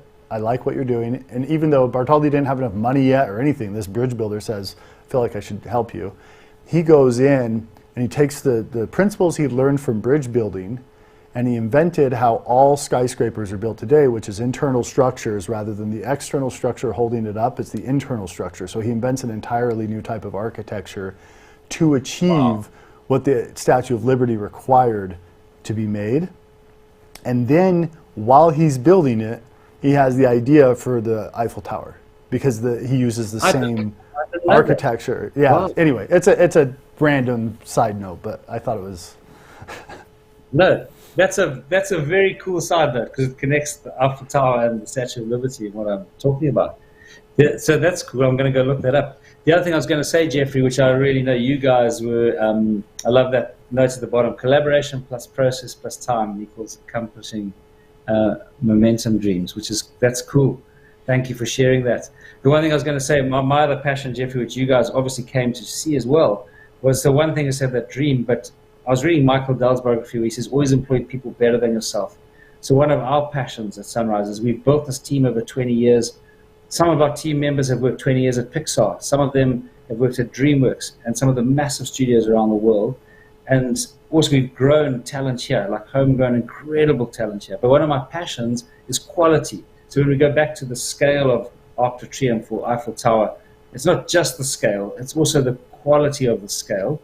And just for the people who are listening on this live stream, that is if you join this adventure or this journey, we are trying to build an Eiffel Tower, an Arc de Triomphe. It's not just a block of offices. And we have employed some of the best artisans around the world. Jeffrey, just so I mean, I know you know this, but we've got people, besides our beautiful core team in South Africa, we've got people working in 17 different countries around the world, 24 hours on the David movie. We start in Japan, we move all through Asia, we've got people all through Asia, through Europe, Spain, a lot of people in Spain, and then we move across, and there's people working right across the States in all the time zones. So besides the team working in South Africa, we've got this beautiful team of people right across the world. And there's actually not a moment in the day where somebody's not working on the David movie because while we're sleeping, the person in Japan has started. And as we go to bed, the guys in the US have started. So, but what Jackie's and my passion is, which I think you saw, is just building an incredible team of people who are the best of the best. And I really want to share that because that is our vision, is to create a David movie that stands with the best of the best. Yeah. And I think that's what you saw as well when you came here, met some of those people. Like, I don't know if Borja Montoro was still here when you came, but he's one of the original designers of Tarzan. He did a lot of our concept art for us, Spanish guy, beautiful Spanish guy, but world-renowned artist. And he's one example of someone who's worked on the project and helped us design the characters, actually. Yeah. I know you've got to go soon, Jeffrey. I had one more question for you, because we've all got giants, and hopefully when people go to the cinema, they're also inspired to fight their giants and take on their giants. The world's an interesting place at the moment. I mean, you've fought a lot of giants personally and as Angel. Are there any giants you're fighting at the moment that you could share that would inspire people as they go into 2023? It's like, something in your life that's a giant, or things you're fighting, or things you see us as a nation or filmmakers to be trying to. What Goliaths are you seeing that we need to take on? I think our goals have always felt like giants, meaning trying to build an alternative system to the Hollywood gatekeepers. It's daunting. But I recently saw a quote where somebody was asking, it was on Twitter, I think it was on Twitter, they asked the question, what's your purpose in life? And there was a whole bunch of responses, all kinds of responses. And one person, a world-renowned, I think it's a psychologist, said, to find a burden that somebody else needs lifted, a heavy burden, and lift it for them. And that brings a lot of meaning to my my goals. Another thing is, like I said, teaching my kids to live on the other side of the screen, to be creators. Yeah. We're children of the creator of the universe.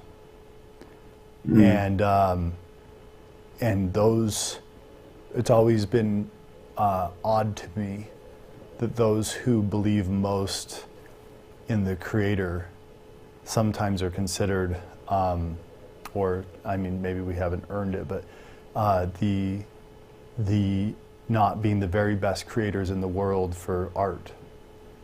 And that, I think that can change. And as we see robots getting stronger and more powerful, I think that the next phase of humanity is going to be humans no longer doing robot jobs.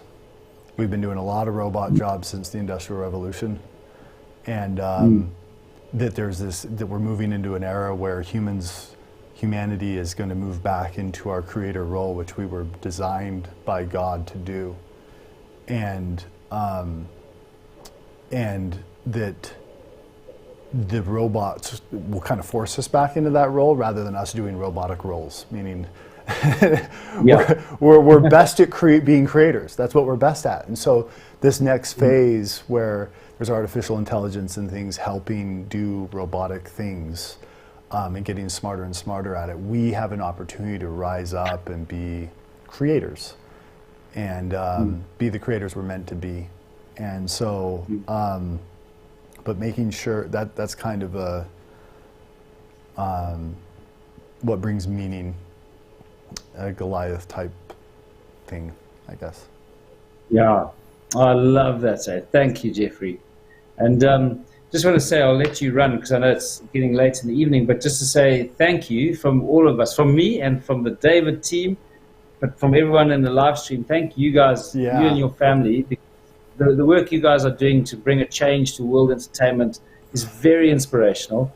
Thank you for you guys what have got the Phil. And I know you're in summer right now, right?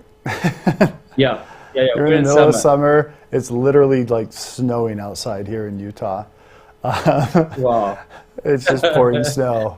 So like we're in the opposite parts of the world, being able to talk, and you're crowdfunding from people all over the world. It's just like a magnificent time to be alive. All the other things going on in the world.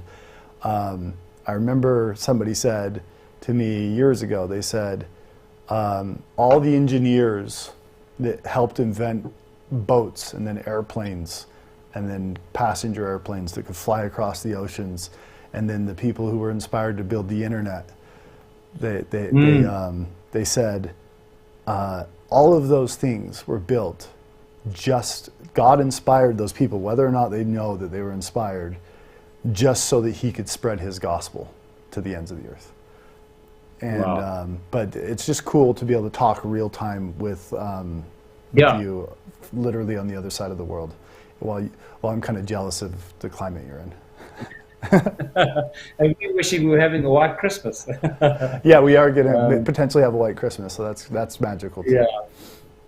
But Jeffrey, happy Christmas to you and your family, and just thank you for all you guys are doing for the world and for entertainment and for storytelling. Yeah, we really love you guys so much and appreciate you so much. So thank you for your partnership on this journey, and we really appreciate it. Send your family my regards. Have an amazing Christmas. Thank you for your time. Happy Christmas. Evening. Thank you, Jeff. Cheers. Yeah, that's just so special to have Jeffrey there.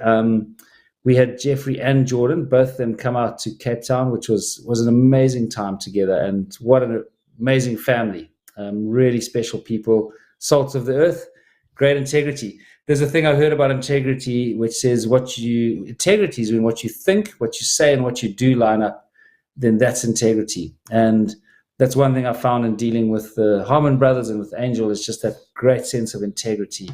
What they say they're going to do, they do, and just really great people to work with, great perseverance, great courage. But yeah, thanks to Jeffrey for joining us. I just want to check if if you haven't looked at the competition, we've got that great merch to give away. Please go to the David Instagram page. There's still time because we're just taking a nice long live stream and just running through the evening. Please go look at the Instagram page and enter, please. We'd love to give that merch away. And then just to check, before we go to a clip, we're going to go to a Tim Tebow clip. And just to say, before we go there very quickly, are there any questions at this point? And if they're not, we'll go to the Tim Tebow clip. But I'm just going to check with the tech team if there are any questions for us to take at this moment. So question, that's awesome. I'm very excited about this movie. Just curious to know why the budget for David isn't in the range of $80 to $100 million. Great question. Like other high-quality animated films from Disney, DreamWorks, etc. So, guys, just that's a great question. Like often those films are $150 million and in that price range. And the reason that our budget can be so much more effective, there's quite a few reasons actually. The one reason is we're working with teams from around the world, and in South Africa, our currency is a lot less valuable than the US dollar. So our cost of production here is a lot lower. The other thing is, and it goes back a bit to what Jeff was talking about with the Hollywood system, and it's creating some great movies as well. But what I was going to say is it's got some great overheads that often get attached with that. Whereas the way we're operating is a lean, mean team, like a Navy SEAL team, if I could say that, with great precision. And what we take, the money we get, we really try and put that onto screen, not into executive salaries and big flight bills and entertainment. So we try and take the money we get and put it into artists actually working on the film and put as many cents on screen as possible. I think we've got an incredibly efficient conversion ratio in terms of people to help manage the production compared to people actually putting product on screen or art on screen. So it's a combination of boxing smart, working with people around the world, in Africa, in Europe, in Asia, some people in the States, a beautiful blend that creates a good price model. And then on top of that, we don't have these hectic overheads that generally drive budgets way up. And we've been working at this for 20 years, by the way. We didn't just start overnight. We've been building up our pipeline, our technology, building up our shorthand. So there's great efficiencies we've built up over the last 20 years. Just to help us with that. So that's a good question, though. So have a question. When will we be allowed to see more sneak peeks besides the trailer? Okay, that's awesome. I'll answer that question and say, alongside the movie, with a great partnership with a streamer in the US called Minnow, we are creating 5 David shorts, and each one's got a theme: warrior, shepherd, poet, king. They're all about young David. They're like prequels to the movie. We're in production of those, and those are going to come out between summer next year and the US time. So there's going to be a big burst of content in summer.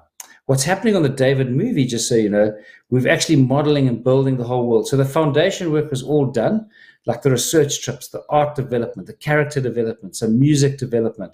Now we're actually building the world, modeling out Bethlehem, building the characters, rigging them. So all of that work is happening. It's quite a balancing act because we'd love to share all this with the world, but you don't want to actually give away your movie before you see it. So what I'd say next year, we'll start to see some beautiful young David footage.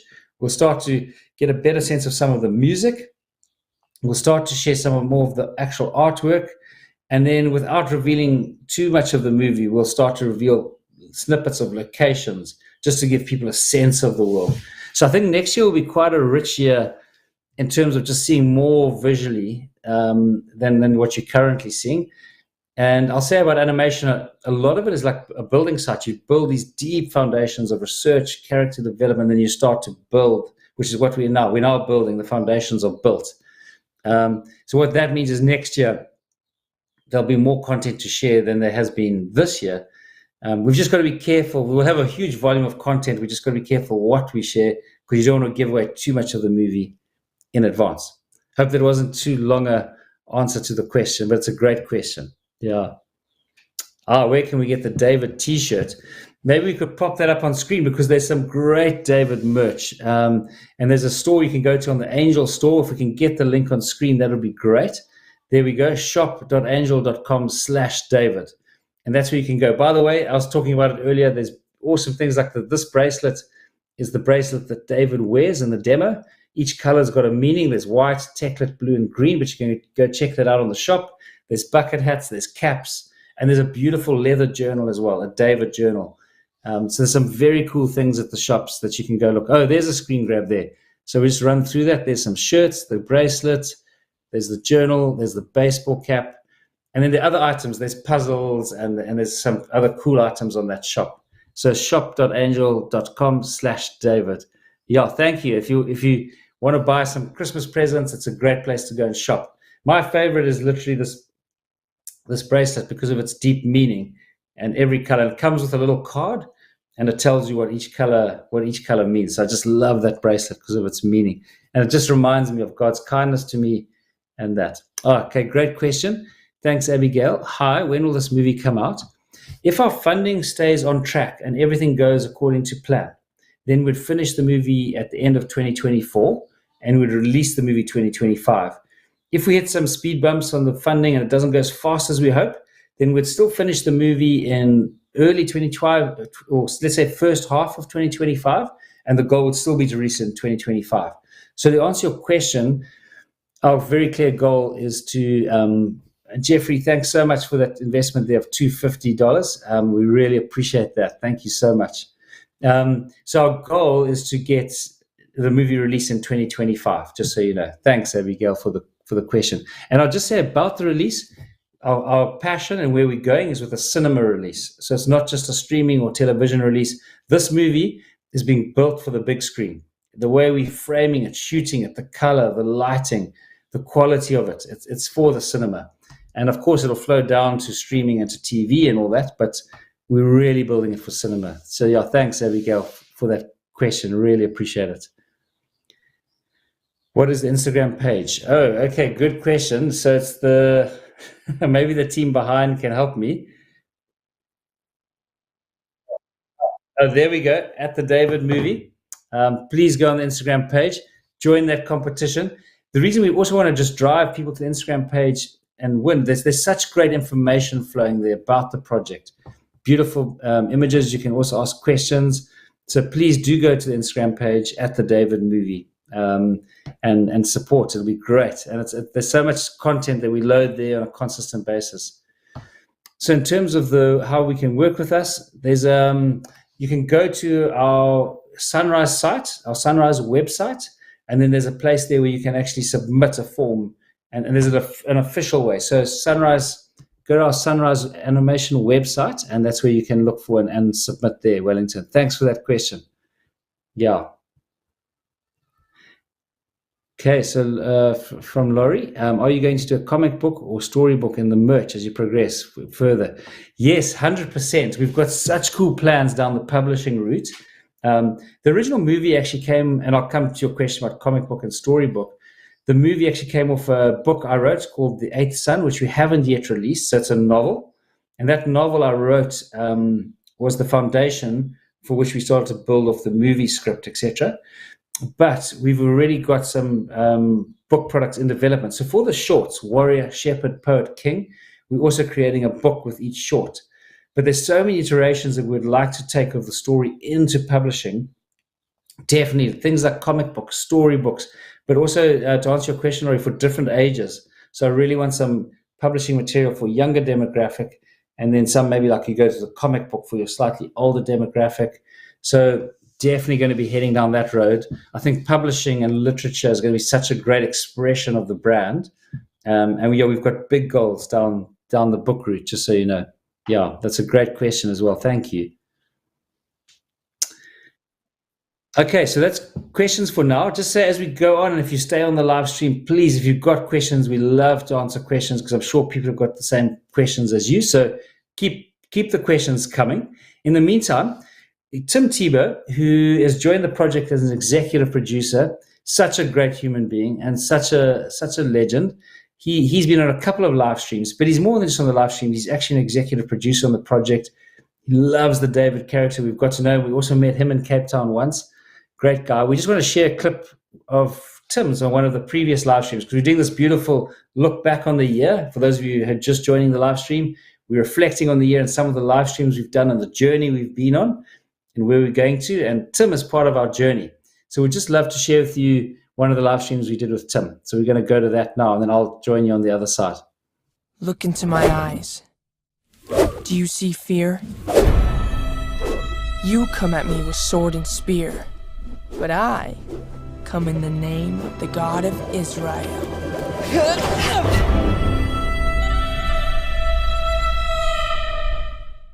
Super warm welcome to this live stream on David. A super warm welcome to Tim Tebow's fans. He's going to be joining us later this evening, which is so special. And so without further ado, so we can actually spend more time with Tim than me, Tim, I'd love to invite you onto the live stream with me. And thank you for joining us. But Tim, I wanted to ask you a question because you've actually bought shares. So you've not just participated, you've literally gone and bought shares yourself.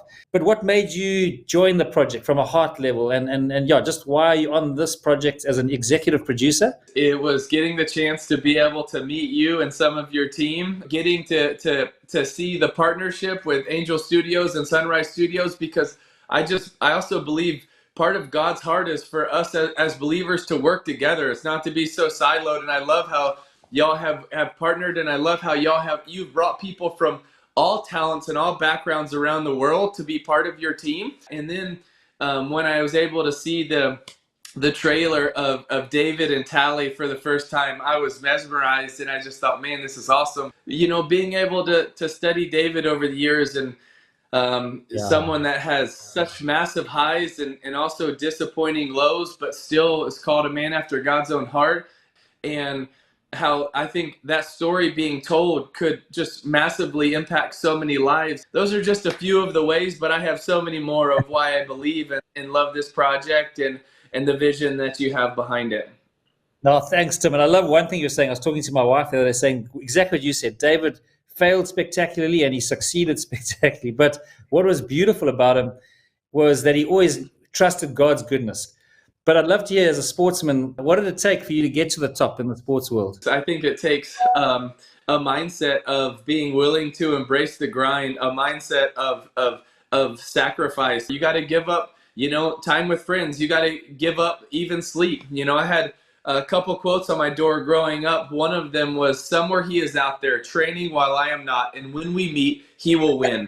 And I used to go read it, and then I would set an alarm in the middle of the night to go train and go work out, because I believed that no one else in the world was training in those moments. And then the second quote I had on my door was, "Hard work beats talent when talent doesn't work as hard." And it's something that I've always believed in, because, although God gave me some athletic ability, I was never the most talented, or very rarely was I the most talented. When we look at passion, we always put it in the same category as like excitement, as motivation, as hype, as all of these words. And it's so different, because passion actually is a 12th century Latin word that actually means to suffer. And they came up with it because of the passion of the Christ. He was willing to suffer to go die on a cross. I care so much for something, I'm willing to suffer for it. And so for a lot of my life, that was sports. I loved it so much, I was willing to suffer, give up sleep, give up time, play with broken bones, different things like that. If you're willing to suffer to be the best you can in a game or win a game or a trophy or a championship, then what would you actually be willing to do for things that really matter? Will you tell us a bit about how you managed to find the strength to keep your strength and your compass through it all, and what Tebowing was, and what made you do that, and how? Because I heard so many people were inspired by it. I know I didn't do it perfectly, but it was just something that in the midst of so much scrutiny and pressure is, man, I didn't want it to be about me. I wanted it to be about the one that I serve. Yeah. And so in 2011, because we went on a kind of a crazy, surreal win streak before and after games, I was getting on a knee and praying, and it just somehow caught on, Tebowing. And people from all over the world started doing it. And I mean, literally, they would send in photos from all over and all sorts of places. And wow. But what was interesting is people would ask you, say, oh, so why did you start doing this? And I would say, I didn't start. It's actually something I've done since I was a sophomore in high school. And it's just now getting talked about. I get nervous, and I know pride can get a hold of me, and I know I can make it about me, and I just don't. So God, would you just give me the strength to honor you, and the humility if we win, but the still the dedication and the praise if we lose. People then ask me, hey, what do you think about this Tebowing? And honestly, I wasn't really sure. And one thing I would just say is, hey, at least prayer is getting talked about, all around the world. And I think that's a really cool thing.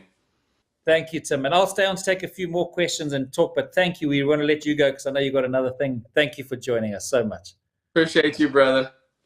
Thank you so much for your time today. And one last, if you want to go check out the project, go to angel.com/David. Yeah, have a wonderful day.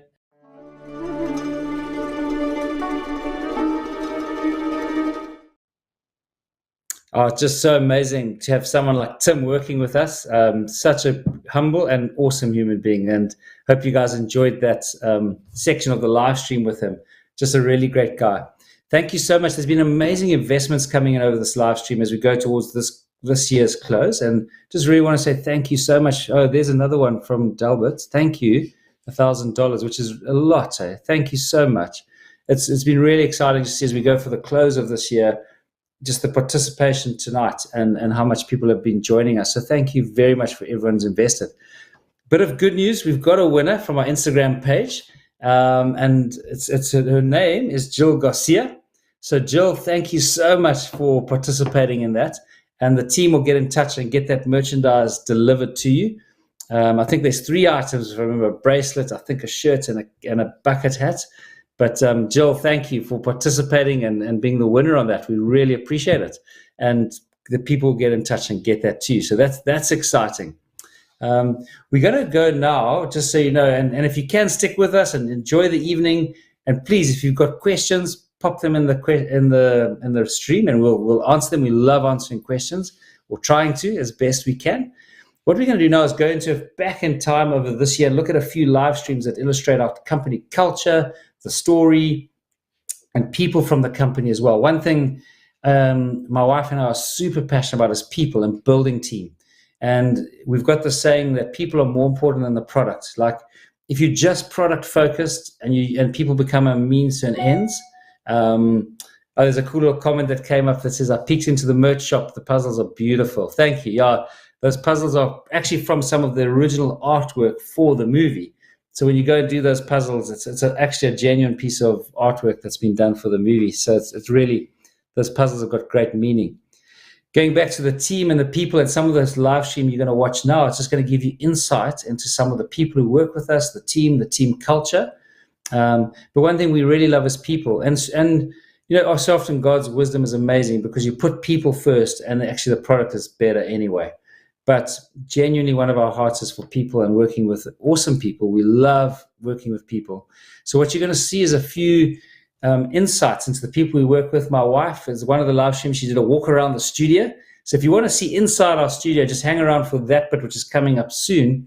We called it a studio walkthrough video, which will just give you a sense. Oh, Glenn just invested from Nebraska. Thank you so much. Really appreciate that, Glenn. So if you watch her, she'll go for a walk around the studio. So hang around and watch. There's some very cool pieces coming up from the year, which the Angel team have put together for us, which is cool. And I'll meet you on the other side if you're still there. And if there are any questions, I'd love to answer them. But just sit back and enjoy a bit of insight into the team, the studio, and the sound, and what's happening in the project. Have a watch of these clips, and I'll be waiting for you on the other side. Thank you so much for your time this evening.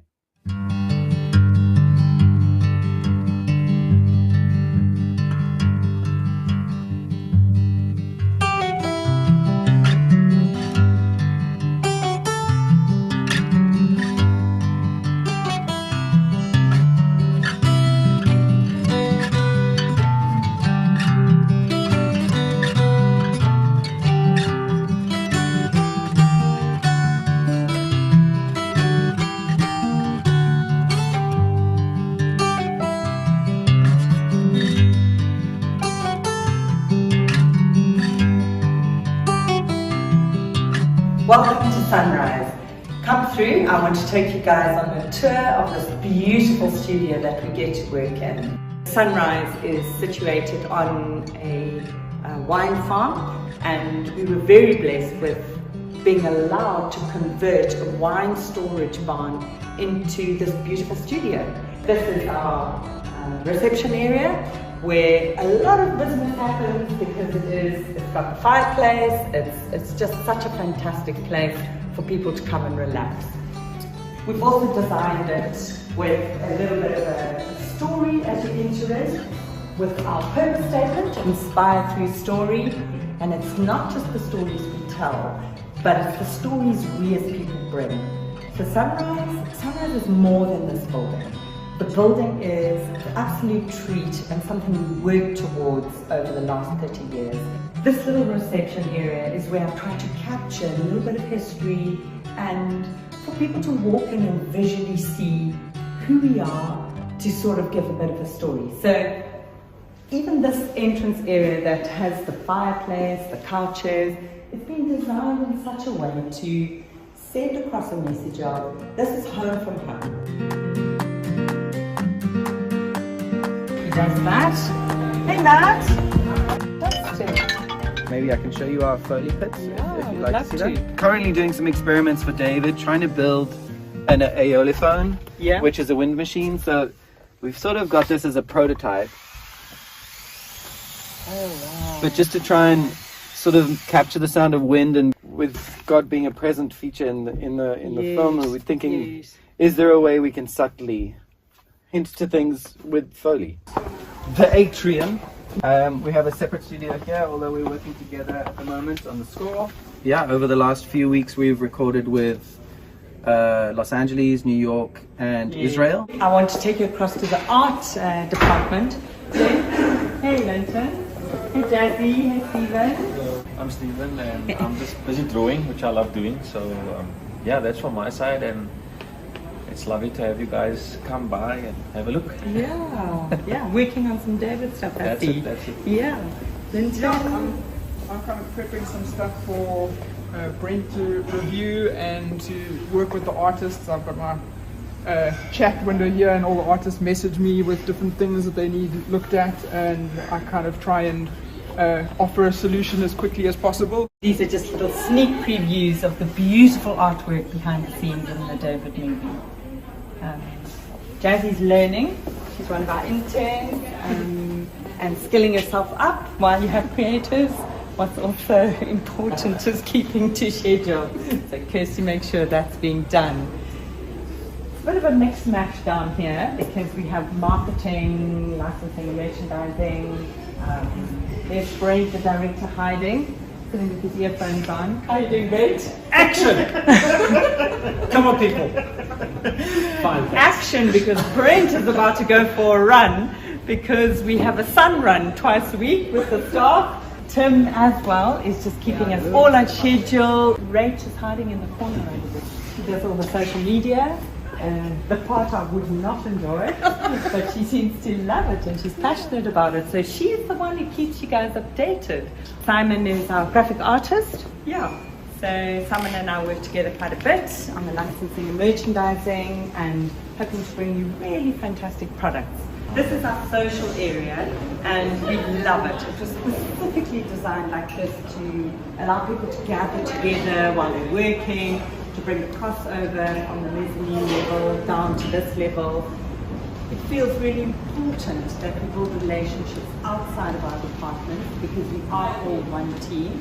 And one of the fun things that we enjoy is puzzle building. It's quite a nice break away from like when you're deep in thought about something and you just want to take a bit of a step back from your work. And it works great for team building, definitely. Like having everybody else standing around you, helping out here and there, it just helps out building a closer relationship, I feel. This is our main boardroom, the navigation room, aptly named navigation because it's where we navigate new pathways and work together to work out the map of where we're going and what the new pathways are. And it's designed in such a way so that we can open the doors and have a bigger area if we need to. I see Robin has come to visit us, and Robin's been on maternity leave, and this is her new little addition, which is our new little sunriser. Robin, are you going to introduce us to Charlie? This is Charlie. Hello, camera. You know, the animation industry is, people know it, is very dominated by men, but we have fantastic women, and proudly can say that up to 30% of Sunrise is now women. We designed the kitchen in such a way to be oak plan. A lot of creativity happens around the table, even in family. The best times in a family is where you all sit around the table together and you chat and you share together. So we encourage the staff to cook, to bake, to have meals together and spend time around the table. This floor was a huge surprise. When we first looked in the warehouse and we looked up, we couldn't see this floor because there were ceiling boards right up to the bottom of these pylons. But I was standing on a box of crates of wine, having a look at the whole area, and I saw a hole in the ceiling. And I asked the question of, is there something up there? They pulled the ceiling down and we realized there was this whole new space. And let me tell you, this is where the work happens. This is where the creativity is, this is where the pipeline is. So I'm going to take you on a little tour of this and introduce you to a couple of people.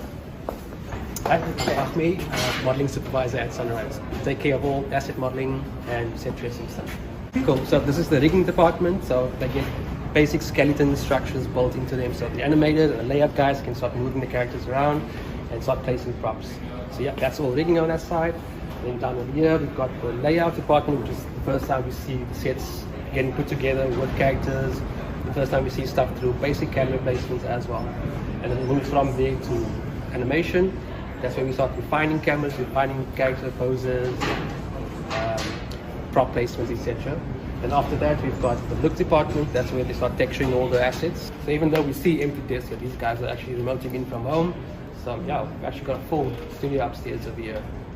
Not everybody's in it at the moment, but they are working at home or from Spain, India, Brazil, name it. We've got guys and artists all over the world. So I'm a CG supervisor. Yes. So we have this art over here, and then we, as a supervisor, I talk to modeling and I say, well, what can you guys do? And then we talk to Groom and we say, what can you guys do? And we try and just make a plan together about how to make this. So then in Groom we can go and do some tests over here. So these are real. Each little thing is a real 3D strand.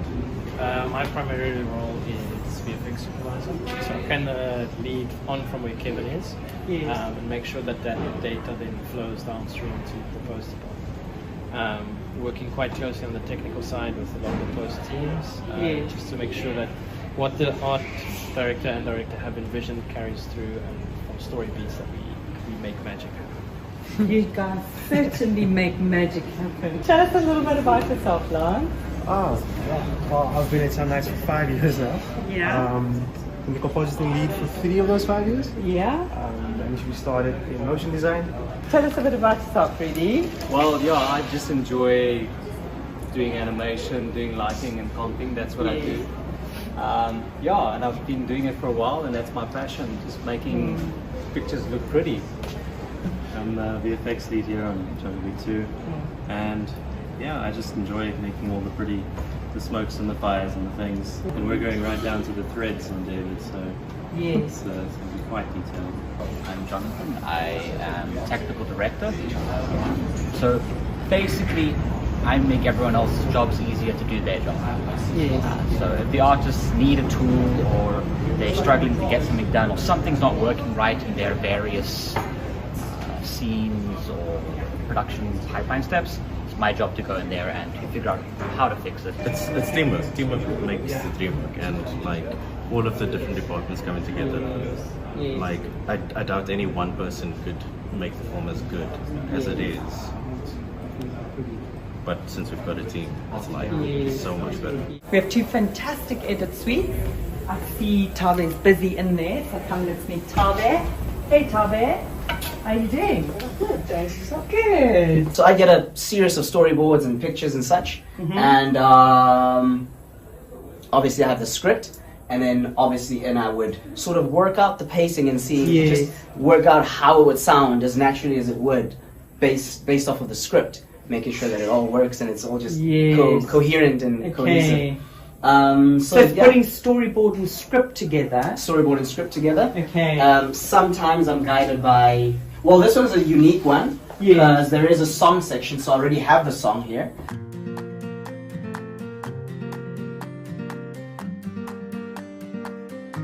This little room was sort of like an area that we have down beneath the main floor, but it's a fantastic area. It's where we get to think, where we get to plan story. It's my favorite room. It's the story room, and I see 2 of my favorite people are sitting here. Joe, Tim, I can see that you guys are brainstorming at the moment. There are how many hundreds, if not thousands, paintings that was done by a team of, goodness knows, I think maybe 20 or so sort of international and local visual development artists. We're really passionate about really digging deep and making sure our research is accurate, our story is a story that really resounds and can identify with everybody. Any good movie needs to be screened and watched, and this is our wonderful cinema, which doubles up as a screening room for a lot of work. We do our art reviews, groom reviews, model reviews. We do a lot of reviews in here. It's super important to make sure we see it up on the big screen. Gives us a much better picture of what's happening. And then on weekends, it doubles up as a fun space to enjoy movies, free popcorn. This map on the wall is with the acronym HBD, Here Be Dragons. It's to inspire people. The whole concept of, on the old maps, they used to have the acronym HBD, and the idea of it was to stop any voyagers going further. And here is our sunrise ship. This is a representation of who we are, and the idea is push boundaries, go past the HBD signs, go into uncharted waters and live courageously. In the design of the map, we've hidden lots of little clues, and this map has become quite a talking point for visitors. As people come, they're drawn to it, they want to know what is all the detail in it. We have our value system imprinted in the map, and the Sine Timore is a sign, again, it means no fear or without fear, and it's how we at Sunrise live. We live with no fear, taking risks, going past the dragons. There's a poem, a Sir Francis Drake poem that we love, Disturb Us, O Lord, and it's put here at the end as we're sailing out towards the unknown, and it's a fantastic poem. It's to remind us to never become complacent, to never settle, but to always challenge ourselves to go further and beyond, as David would have. David took on his Goliath, and for us, we're constantly encouraging each other to take on our Goliaths and to move forward and to take on greater things.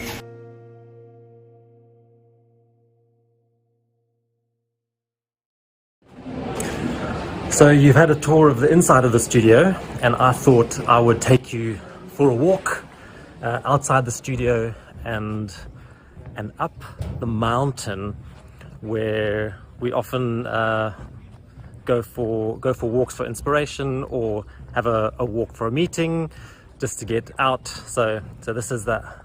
We're going outside the studio, across our little walkway. There's an area that you can eat outside there, and I thought this would be a nice thing to do because I've just been thinking about this whole crowdfunding thing, and just what an incredible sort of community building operation it is, actually, because just looking at the numbers, you know, at the moment we're doing the testing the waters, and a lot of people are showing interest if we did go to a live funding round. And looking at the numbers, there's 17,000 of you who have shown interest in the project, and it's just incredible. And just reflecting on that, that means, you know, we're a studio of presently probably 112 people, and it's growing. We'll be getting closer up to 150, 200 as the project hits full steam. But that's just people in the studio, that's people that are working on the production. But there's another 17,000 of you who are part of the team and part of this community and part of who's making this project a reality. And so I thought, let me take you for a walk. You know, why should only people in the studio get to do that? So isn't it beautiful? I'm going to show you where we're walking to. We're not going up all the way to that mountain, by the way, don't worry. And you can hear I'm already getting out of breath. But yeah, so it's just the most incredible thing to me that there are, and I know the number is going to increase, you know, it's going to grow. And I reckon we're going to get 20 to 30,000 people, I guess, showing interest and pledging support and what have you. And I just love the fact that we are able to, so obviously we're the tip of the spear, we're making the project, but we're giving people an opportunity to really make a difference in the world by creating something that is really meaningful. And so let me just gather my thoughts here, because the whole reason that Sunrise exists is, you will have seen as you walk into the studio, there's that little saying, inspire through story. And we're a bunch of creatives, and we love what we do, and we love telling stories. But it's so wonderful that we get to do the thing that we love, and we get to do it in a way that is meaningful and impactful to the lives of so many people. I'll tell you a little story about when I was young and foolish in my early 20s. When I was probably around about 20, I was studying drama at the time, and I kind of got really involved in a church, and decided I'm not going to be an actor anymore because that's what I wanted to be. I think I'm going to go into the ministry, and sort of pictured myself sort of talking to thousands of people, you know, in a stadium or something like that. And there was certainly a measure of naivety, youthful arrogance within that, which I recognize. And I thought, oh, what a big vision, what a big dream to sort of be able to speak to thousands of people. And I know that wasn't it wasn't a real sort of, you know, burst within me dream. It was kind of myself thinking about what would be great. And certainly the path that I then went on didn't lead me down that road, but I've ended up here at Sunrise working on a project that's actually going to reach tens if not hundreds of millions of people. And that just blows my mind that the big vision that I had for myself turns out to be tiny. by comparison, and sort of just following what I felt over the years in terms of where I should go and what I should be doing, has brought me here. And I think that's what I was reflecting on this morning, with the fact that there's another 17,000+ people out there. You are also part of this incredibly big vision and dream, and there's another 17,000 of you, 17,000 of you out there who are going to be impacting tens of millions of people. We can't do this without you, and actually we wouldn't want to. I think that's what's been so nice for me to recognize, is like, I think this is just way nicer way of making a project than just getting one person or one studio to put in a big check and make a movie, and that actually it's really a community of like-minded people who are doing what they can, their little part, to bring this project to life. And I can assure you, we are taking it seriously, but we're also having fun doing it because we love it. And you may be wondering how much longer I'm walking. Probably another 35 seconds or so. Hold me to that, because we're getting up to the top of this little walk, and I'm going to show you. If ever you're in Cape Town, come visit the studio, and we'll take a walk up here to this little spot here where there's some benches. There is Chapman's Peak Mountain in the background. I'm going to walk all the way over here. Oh golly, the lighting. Let's see.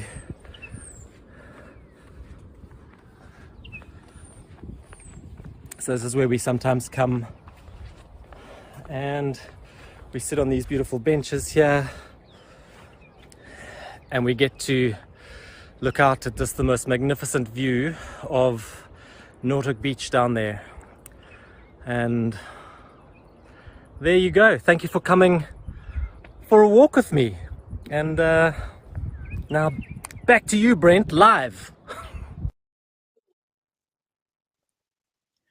Hey guys, welcome back. I hope you enjoyed that studio tour and just getting a bit of a sense of what's going on there. And yeah, we're going to go on and look at some other live streams in a moment, but I just wanted to check if there were any questions at this point, and if not, that's absolutely fine. Okay, here we go. Oh, I love this question. Such a great question, Steph. Thank you. Will you have it dubbed into several languages or subtitled? So just so you know, one of our passions is for this to be a global movie. And even with our original movie, Jungle Beat the movie, the one we did a couple of years ago, we got that dubbed into 10 of the main languages around the world. With a David movie, we really want to be intentional about getting it dubbed into as many languages as possible globally, rather than subtitles if possible, because we really want kids to be able to hear it and watch it in their own language. And subtitles are that much harder for kids, obviously.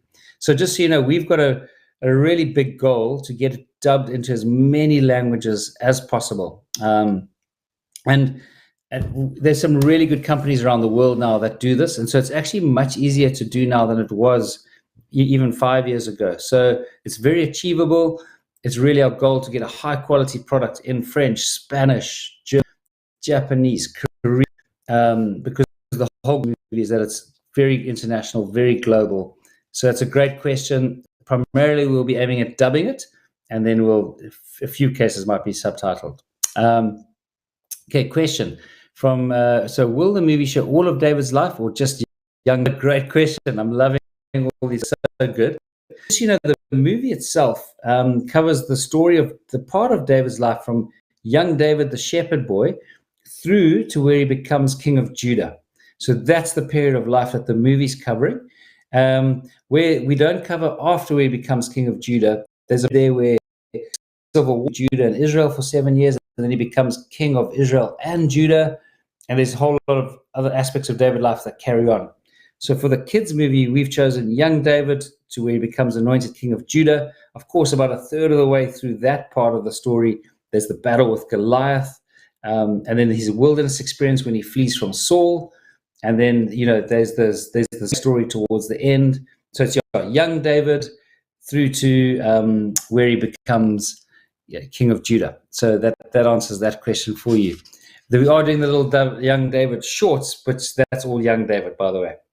Okay, so moving to this question, which is a great one. This movie is going to play in theaters, right? Yeah, 100%. The whole way we're crafting and building this movie, cinematically, lighting, scale-wise, the director of photography, it's all built for cinema. So there's absolutely the route we're going. And our goal and hope is that it's a global cinematic release, not just in the USA, but it's absolutely being built for cinema. And that's why we're excited about it as a storyteller. It's an epic story, and if possible, it needs to be seen in the most epic way possible. So definitely being built for cinema. And that's another great question. Thank you. Steph, thank you. I was very impressed with David's song in Hebrew. Should we expect cultural accuracy throughout the production? Love that. So just to speak to that, we are very, very passionate about producing an authentic movie and one that has got deep research. You may have heard, I don't know if on previous live streams, but if you haven't, I'll just quickly go there. I hope I'm not being too repetitive, but we've done over 4 trips to Israel. I think it's 5 now with the team, where we've done really deep dives, and we've gone to all the places where David lived, where his adventures happened. So we've really done a deep dive into that. And then we've got, like, for example, Rabbi Tuli Wise in the project as a consultant. We've got many other consultants going deep into the Hebrew culture, the history, the geography, even in the music, as you pointed out. So there's deep, deep work going into making it as culturally accurate and authentic, is probably a better word, as possible, as well as staying true to the biblical account and not deviating from that, but really being true to what's in the Bible as well. So yeah, that is a big passion of ours. Sherry, thanks. Awesome. Thank you for that. I'm so happy to be part of this adventure. I love the word you used there, part of this adventure, because 100%, this is an adventure we're on together. And then William, thank you. I just saw a little thing on screen that William invested $100 from Tennessee. Thank you so much. Love the wall mural and the poem. Oh, thank you. Yeah, there's so much beautiful background content. Talking about that, for one example, for each of the tribes of Israel, we've designed a banner, which in the war scene with Goliath, you'll see. But watch this movie. Just look, there's so much depth. There are so many, if I can call them Easter eggs. Everything that you're seeing has been thought through and got significance. There's nothing that's just randomly, even down to the flowers and the butterflies. Those come out of being from a trip to Israel. They really are based on real flowers in Israel, real butterflies. So just so you know, when you watch content, have a look out for that. Oh, I've just been given the name of some of the investors. I'd just like to read out quick to this comment, but very quickly, some of our latest investors: Geraldine, $150, Viva, $250, Joshua, $500, and Elizabeth, $1,000. So thank you so much, you guys, for investing on this evening. We really appreciate it, and for joining this adventure. I missed that comment that was at the bottom of the screen. Sorry, when I was reading out these names. I don't know if you want to put it back there, or if it was a question or comment, I'm not sure. Okay, so a comment, I think, from Alicia. Thank you. So I'll just read it out for everyone. Thank God for some biblical content for our children. We are the change. Thank you so much for what you're doing. Truly a blessing. Thank you for that, Alicia. And yeah, my big passion, one of my big passions is children, and just giving them something to really be inspired by and connect them. So yeah, I think it's so interesting what's happening in the world of Christian media, and I think to have a story like that to give our generation is going to be such a beautiful blessing and a gift. So thank you for that comment. Really great. So thank you guys on the live stream for the questions, the comments. Just loving it. Steph was just saying, I knew this was a project my heart was drawn to for good reason. Thank you, Steph. Yeah, because it's just so great to have people on the adventure and the journey with us. So thank you for that comment and for contributing and joining. And then we've got Hector, who's just invested $500 from Florida. It's thank you, Hector. We really appreciate it. It's so great just to see the community building right across the US and from all the different states where people are investing from. Thank you. And Hector, thanks very much. We really, really appreciate it. If there aren't more questions right now, we're going to head on and do a bit more looking back at the other great live stream content that we've been doing over the year, which I'd just like to share with you. It's not like long, it's just we've taken clips of meaningful moments from live streams throughout the year. So maybe we'll move across to that again, and then I'll pick up with you on the other side of that. And thank you so much for being on this live stream and for listening. And before we go there, Christine, $1,000. Christine from Arizona, thank you. Jeffrey was talking earlier about the Statue of Liberty and how they put people's names to recognize those who build the Statue of Liberty. And that's why for us it's really important to call out people's names and acknowledge people who've been part of building this project and where it's going to go. So Christine, thank you for being one of those people who are on the journey and helping build this beautiful project. We really appreciate it so much. So we'll cross over to a few more recaps from the year, some live stream moments, and then I'll pick up with you on the other side of that. Thank you so much for staying with us and being on this live stream with us. So tell us, Matthew, what is a re-recording? What is a re-recording artist? That would be the person who, at the very end of the project, takes the. Oh, I can see myself. Takes all the elements, the dialogue, the music, and the effects, and mixes them together for broadcast or cinema mix, and just creates the cohesive whole that goes out with the final product. Well, tell us that little story about when you're trying to get some ambience, and then you saw this car coming from a distance. On the way from the Dead Sea to the Sea of Galilee, we were driving up. And I thought, oh, well, we passed a whole bunch of olive groves. I think it'd be quite cool to see if I could get some bird life. And it looked like I could wander quite a way away from the highway. And without a highway in sight the other way, I thought maybe if I use directional mics, I can mitigate the noise of the traffic behind me. So I got all my gear. You guys waited in the car. And I walked down this dirt road for quite a long time. And I really wasn't thinking. I came to something, and I thought, oh, I can climb on that. If I climb on that, I'll be quite high, and then I think I'll be able to get closer to those birds that I'm hearing in those bushes over there. So I did. I climbed up, and then almost immediately, I would say it was seconds later, I saw a vehicle pop up on the horizon that I was facing, and I was like, oh, man. I was like, okay, I'll wait for you to go. And they drove down this windy, windy road, and they came all the way up to me, right next to me, at which point I realized it was a military utility vehicle with 4 heavily armed soldiers. The driver pointed at me and he did this. And I'm holding what looks like to someone who doesn't know, it's a large rifle mic. I climbed down, and upon climbing down, I noticed that there was red paint in markings on this, and I was standing on a boom, a gate. It was a clearly signposted place not to be. Anyway, so I walked over, and they were very sweet. Actually, they're like, "What are you doing?" I was like, "I'm trying to capture Israeli ambiences for a project we're working on. We're trying to be authentic." They sort of all looked me up and down, and then they're like, "Go, run." I don't think they said run, but they just they said go. I did run. The lengths we go to bring authenticity to the screen. It's amazing how when someone is watching something, they don't realize the role that ambience actually plays. Yeah. How you go to try and capture and replicate the sounds that you actually feel like you're in the space. It's a process of basically capturing the essence of a space. You take a large speaker that can play a full frequency EQ sweep. You set up your microphone where you want it, and you play full frequency EQ sweeps from sort of your lowest frequencies. And we have this software that will then recreate the sound of being in that space.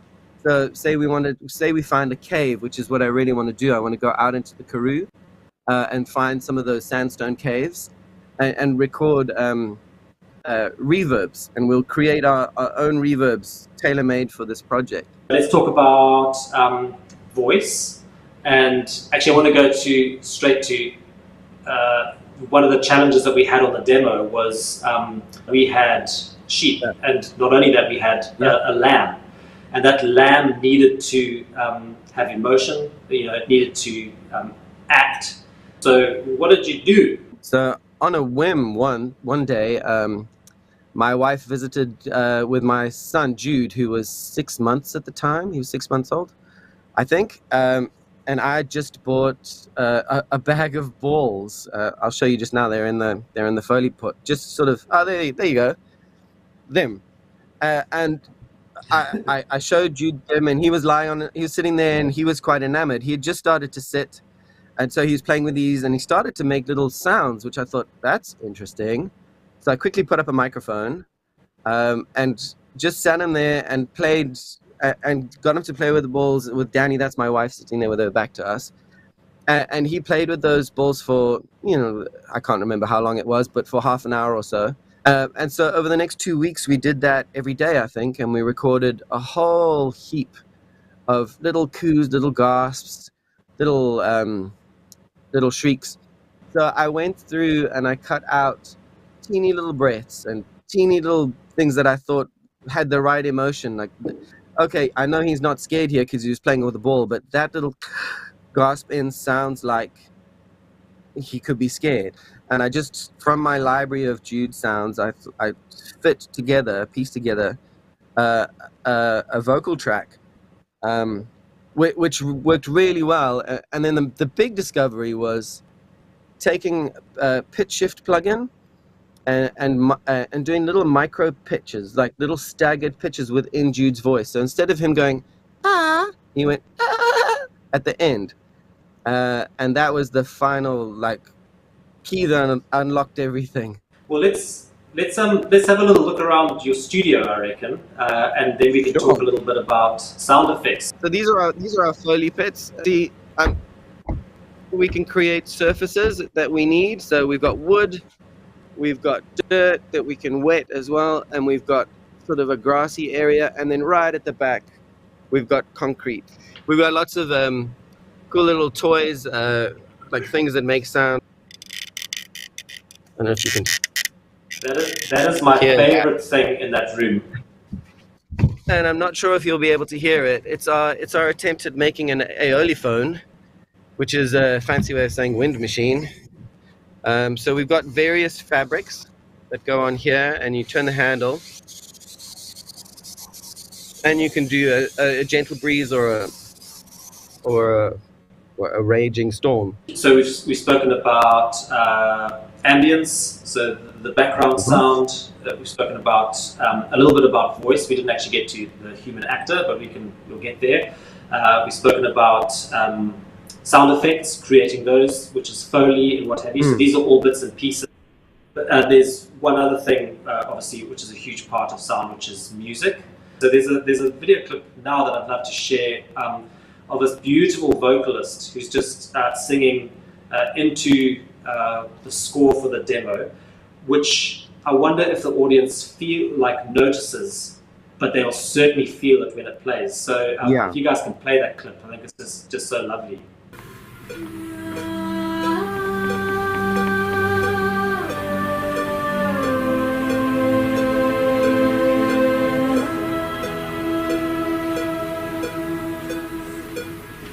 What's amazing is down to when you record the voice, when you record a piece of Foley, when you record a piece of ambience, when you record the right vocalist, within that you also always know somewhere inside, that's it. Like that take there when she was singing, like you can hear, like that's gonna be incredible in the thing, and it's gonna gel together to form the whole. Have a watch of this clip of the Budapest Orchestra just playing some of the score. Let's have a watch and enjoy and listen. Look into my eyes. Do you see fear? You come at me with sword and spear, but I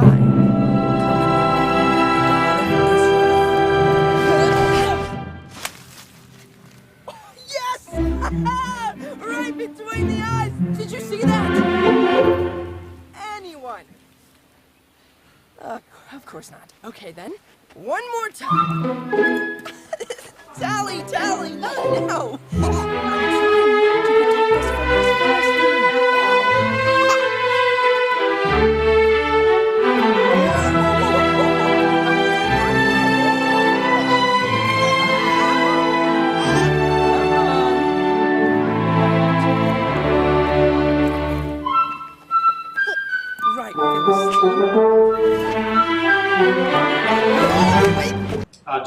always find that so amazing and so inspiring. It's just it just brings so much, like you say, soul. And I'd like to close with your little story, Matthew, because I think it's a cute little story.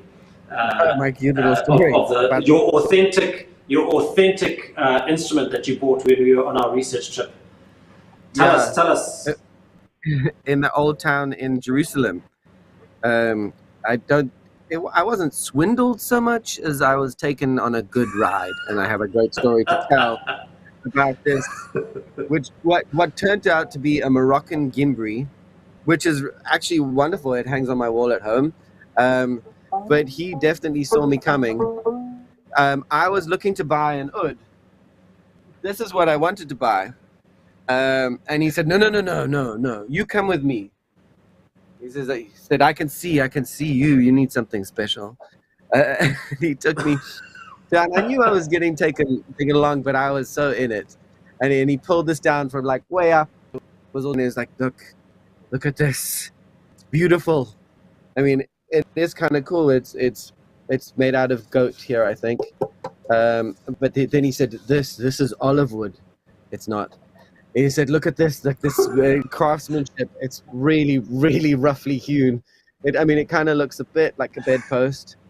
It definitely looks like a bedpost. But I was so in, like he knew he had me. I was like, I will take it. And it wasn't cheap. No, it wasn't cheap, and I'm so glad I got it because it's a family heirloom now, and I have used to record it. I have used it. So it wasn't to waste. And upon doing some research, there's actually incredible music that gets made with gimbris. So it opened my eyes to a whole facet of the music industry and of music creation that I didn't know about it. So that was awesome. That's great.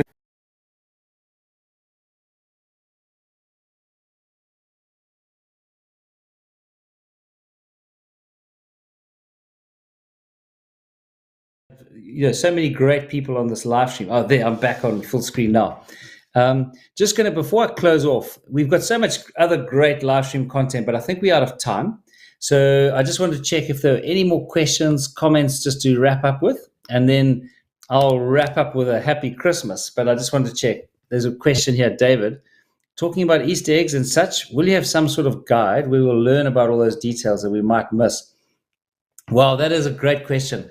Because our production designer, a guy called Linton, he is so passionate about the detail, and there's such intricate detail that one of the things he wants to do is exactly that, is have a thing so that people like super fans or people who are really interested can go and unpack the level of detail.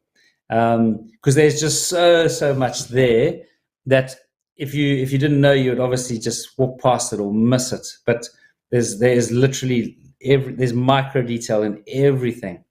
And this is not maybe the best example. I'll give you one example. In one of the storyboards, they had some of the people eating chicken. And he was like, no, in that time, they were not yet eating domestic chicken. So he created this whole menu saying, guys, if you're going to have a storyboard, your food must come from this menu, which was the diet that people were eating in those days. So he created this whole beautiful menu visually and in words. And then there's so many other cool things like slight giveaway, even the way we're designing the fire. There's a certain designer that's like the Hebrew letters. So as you see a fire in the film, you'll see the shape language of that fire has got like Hebrew curves from the Hebrew language, from the alphabet. So besides some of the accuracy details, there's some cool creative details that are based off and coming off something real. Like even the David logo on my shirt, the side, there comes from an archaeological find, which means the house of David. It's a genuine physical, it's in one of the museums. And then from that, we created the whole logo. So there's just, even in the logo, there's some real depth and thought. But yeah, I love what you're saying, and your question has inspired me to really pursue that. We'll definitely create a guide that people can unpack later and really get deep into the meaning of the movie. Thank you. So from here, I'm a graphic designer for a living, and I love your studio and the team. So great. Love the behind the scenes. Oh, thank you. I'm really glad to give people a bit of a chance to get behind the curtain, walk through the studio, and have a look. So thank you for that comment. And Laurie, who just popped up on screen, thank you for your $300 investment. We really appreciate that. Thank you so much. And I know we're keeping you all up late now at night, but really appreciate it, Laurie. A comment here, I'm really looking forward to being released. Young families are thirsty for these productions and modern film companies are dehydrating them, touching lives. Thank you so much for that encouragement. Yeah, because we really want to create a great product that sits along other product, but it's got beautiful heart and meaning that our kids can really, be inspired from and grow from. So yeah, thank you for that comment. So as we head to the end of the year, it's been an amazing year, 2022, in so many ways. Looking back at the journey we've been on the David movie, it's been a delight to build a community, to be part of a community. We're so excited as we go into 2023. But I'd just like to leave you all with a personal message and say, Merry Christmas, Happy Christmas. Hope it's an amazing time with family. Enjoy connecting and count your blessings. And it's amazing as you start to do that, what you'll see that God is doing in your life. And thank you for being on this live stream, for supporting this project. We are so excited about David, the animated feature film. If you'd like to invest, you can go to angel.com/David. And what we'll do to end off is just show you the demo one more time, just to give you a sense of the quality of animation and a bit of a vision of where we're going with the movie. But thank you all for joining us. We so appreciate it. Have an amazing Christmas. We look forward to connecting again in the new year in 2023. Thank you so much.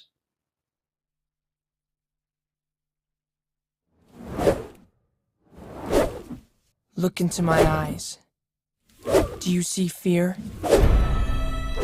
You come at me with sword and spear, but I come in the name of the God of Israel.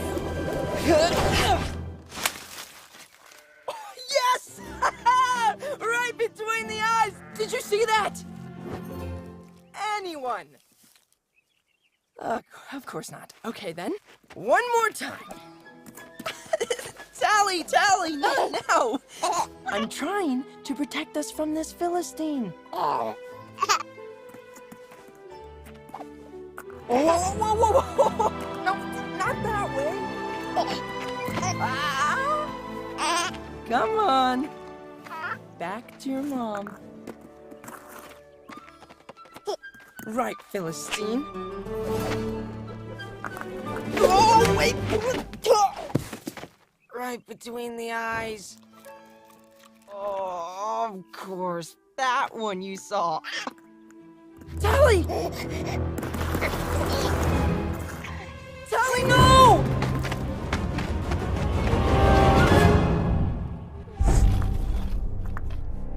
I'm coming, girl! Whoa, easy! Shira! I will bring her home safely.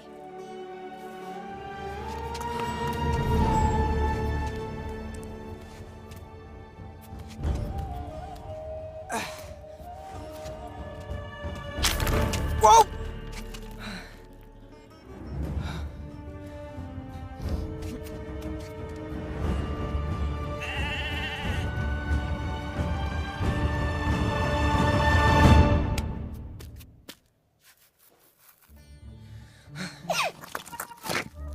Hey, whoa, Tally, wait, no! There you go. I'm almost there.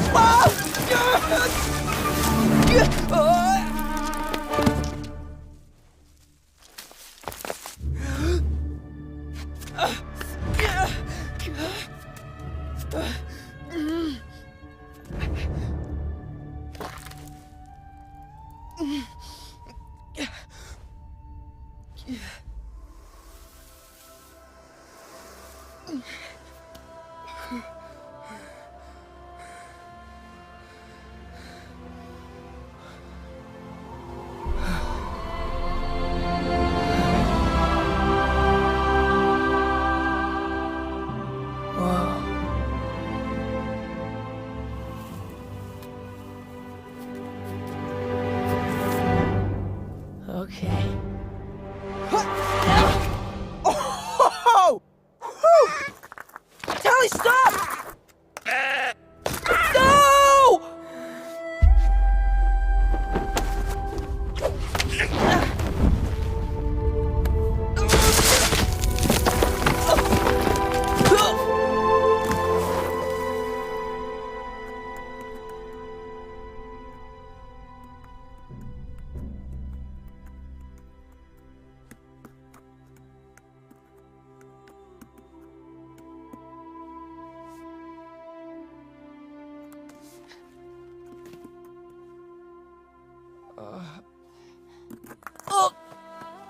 doesn't help.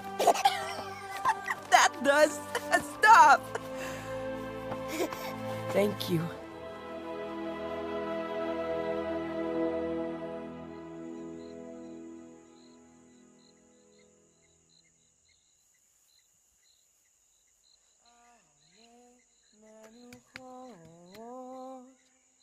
Yena haleni nafshi yeshove yancheni b'magalet tzedek leman shemo.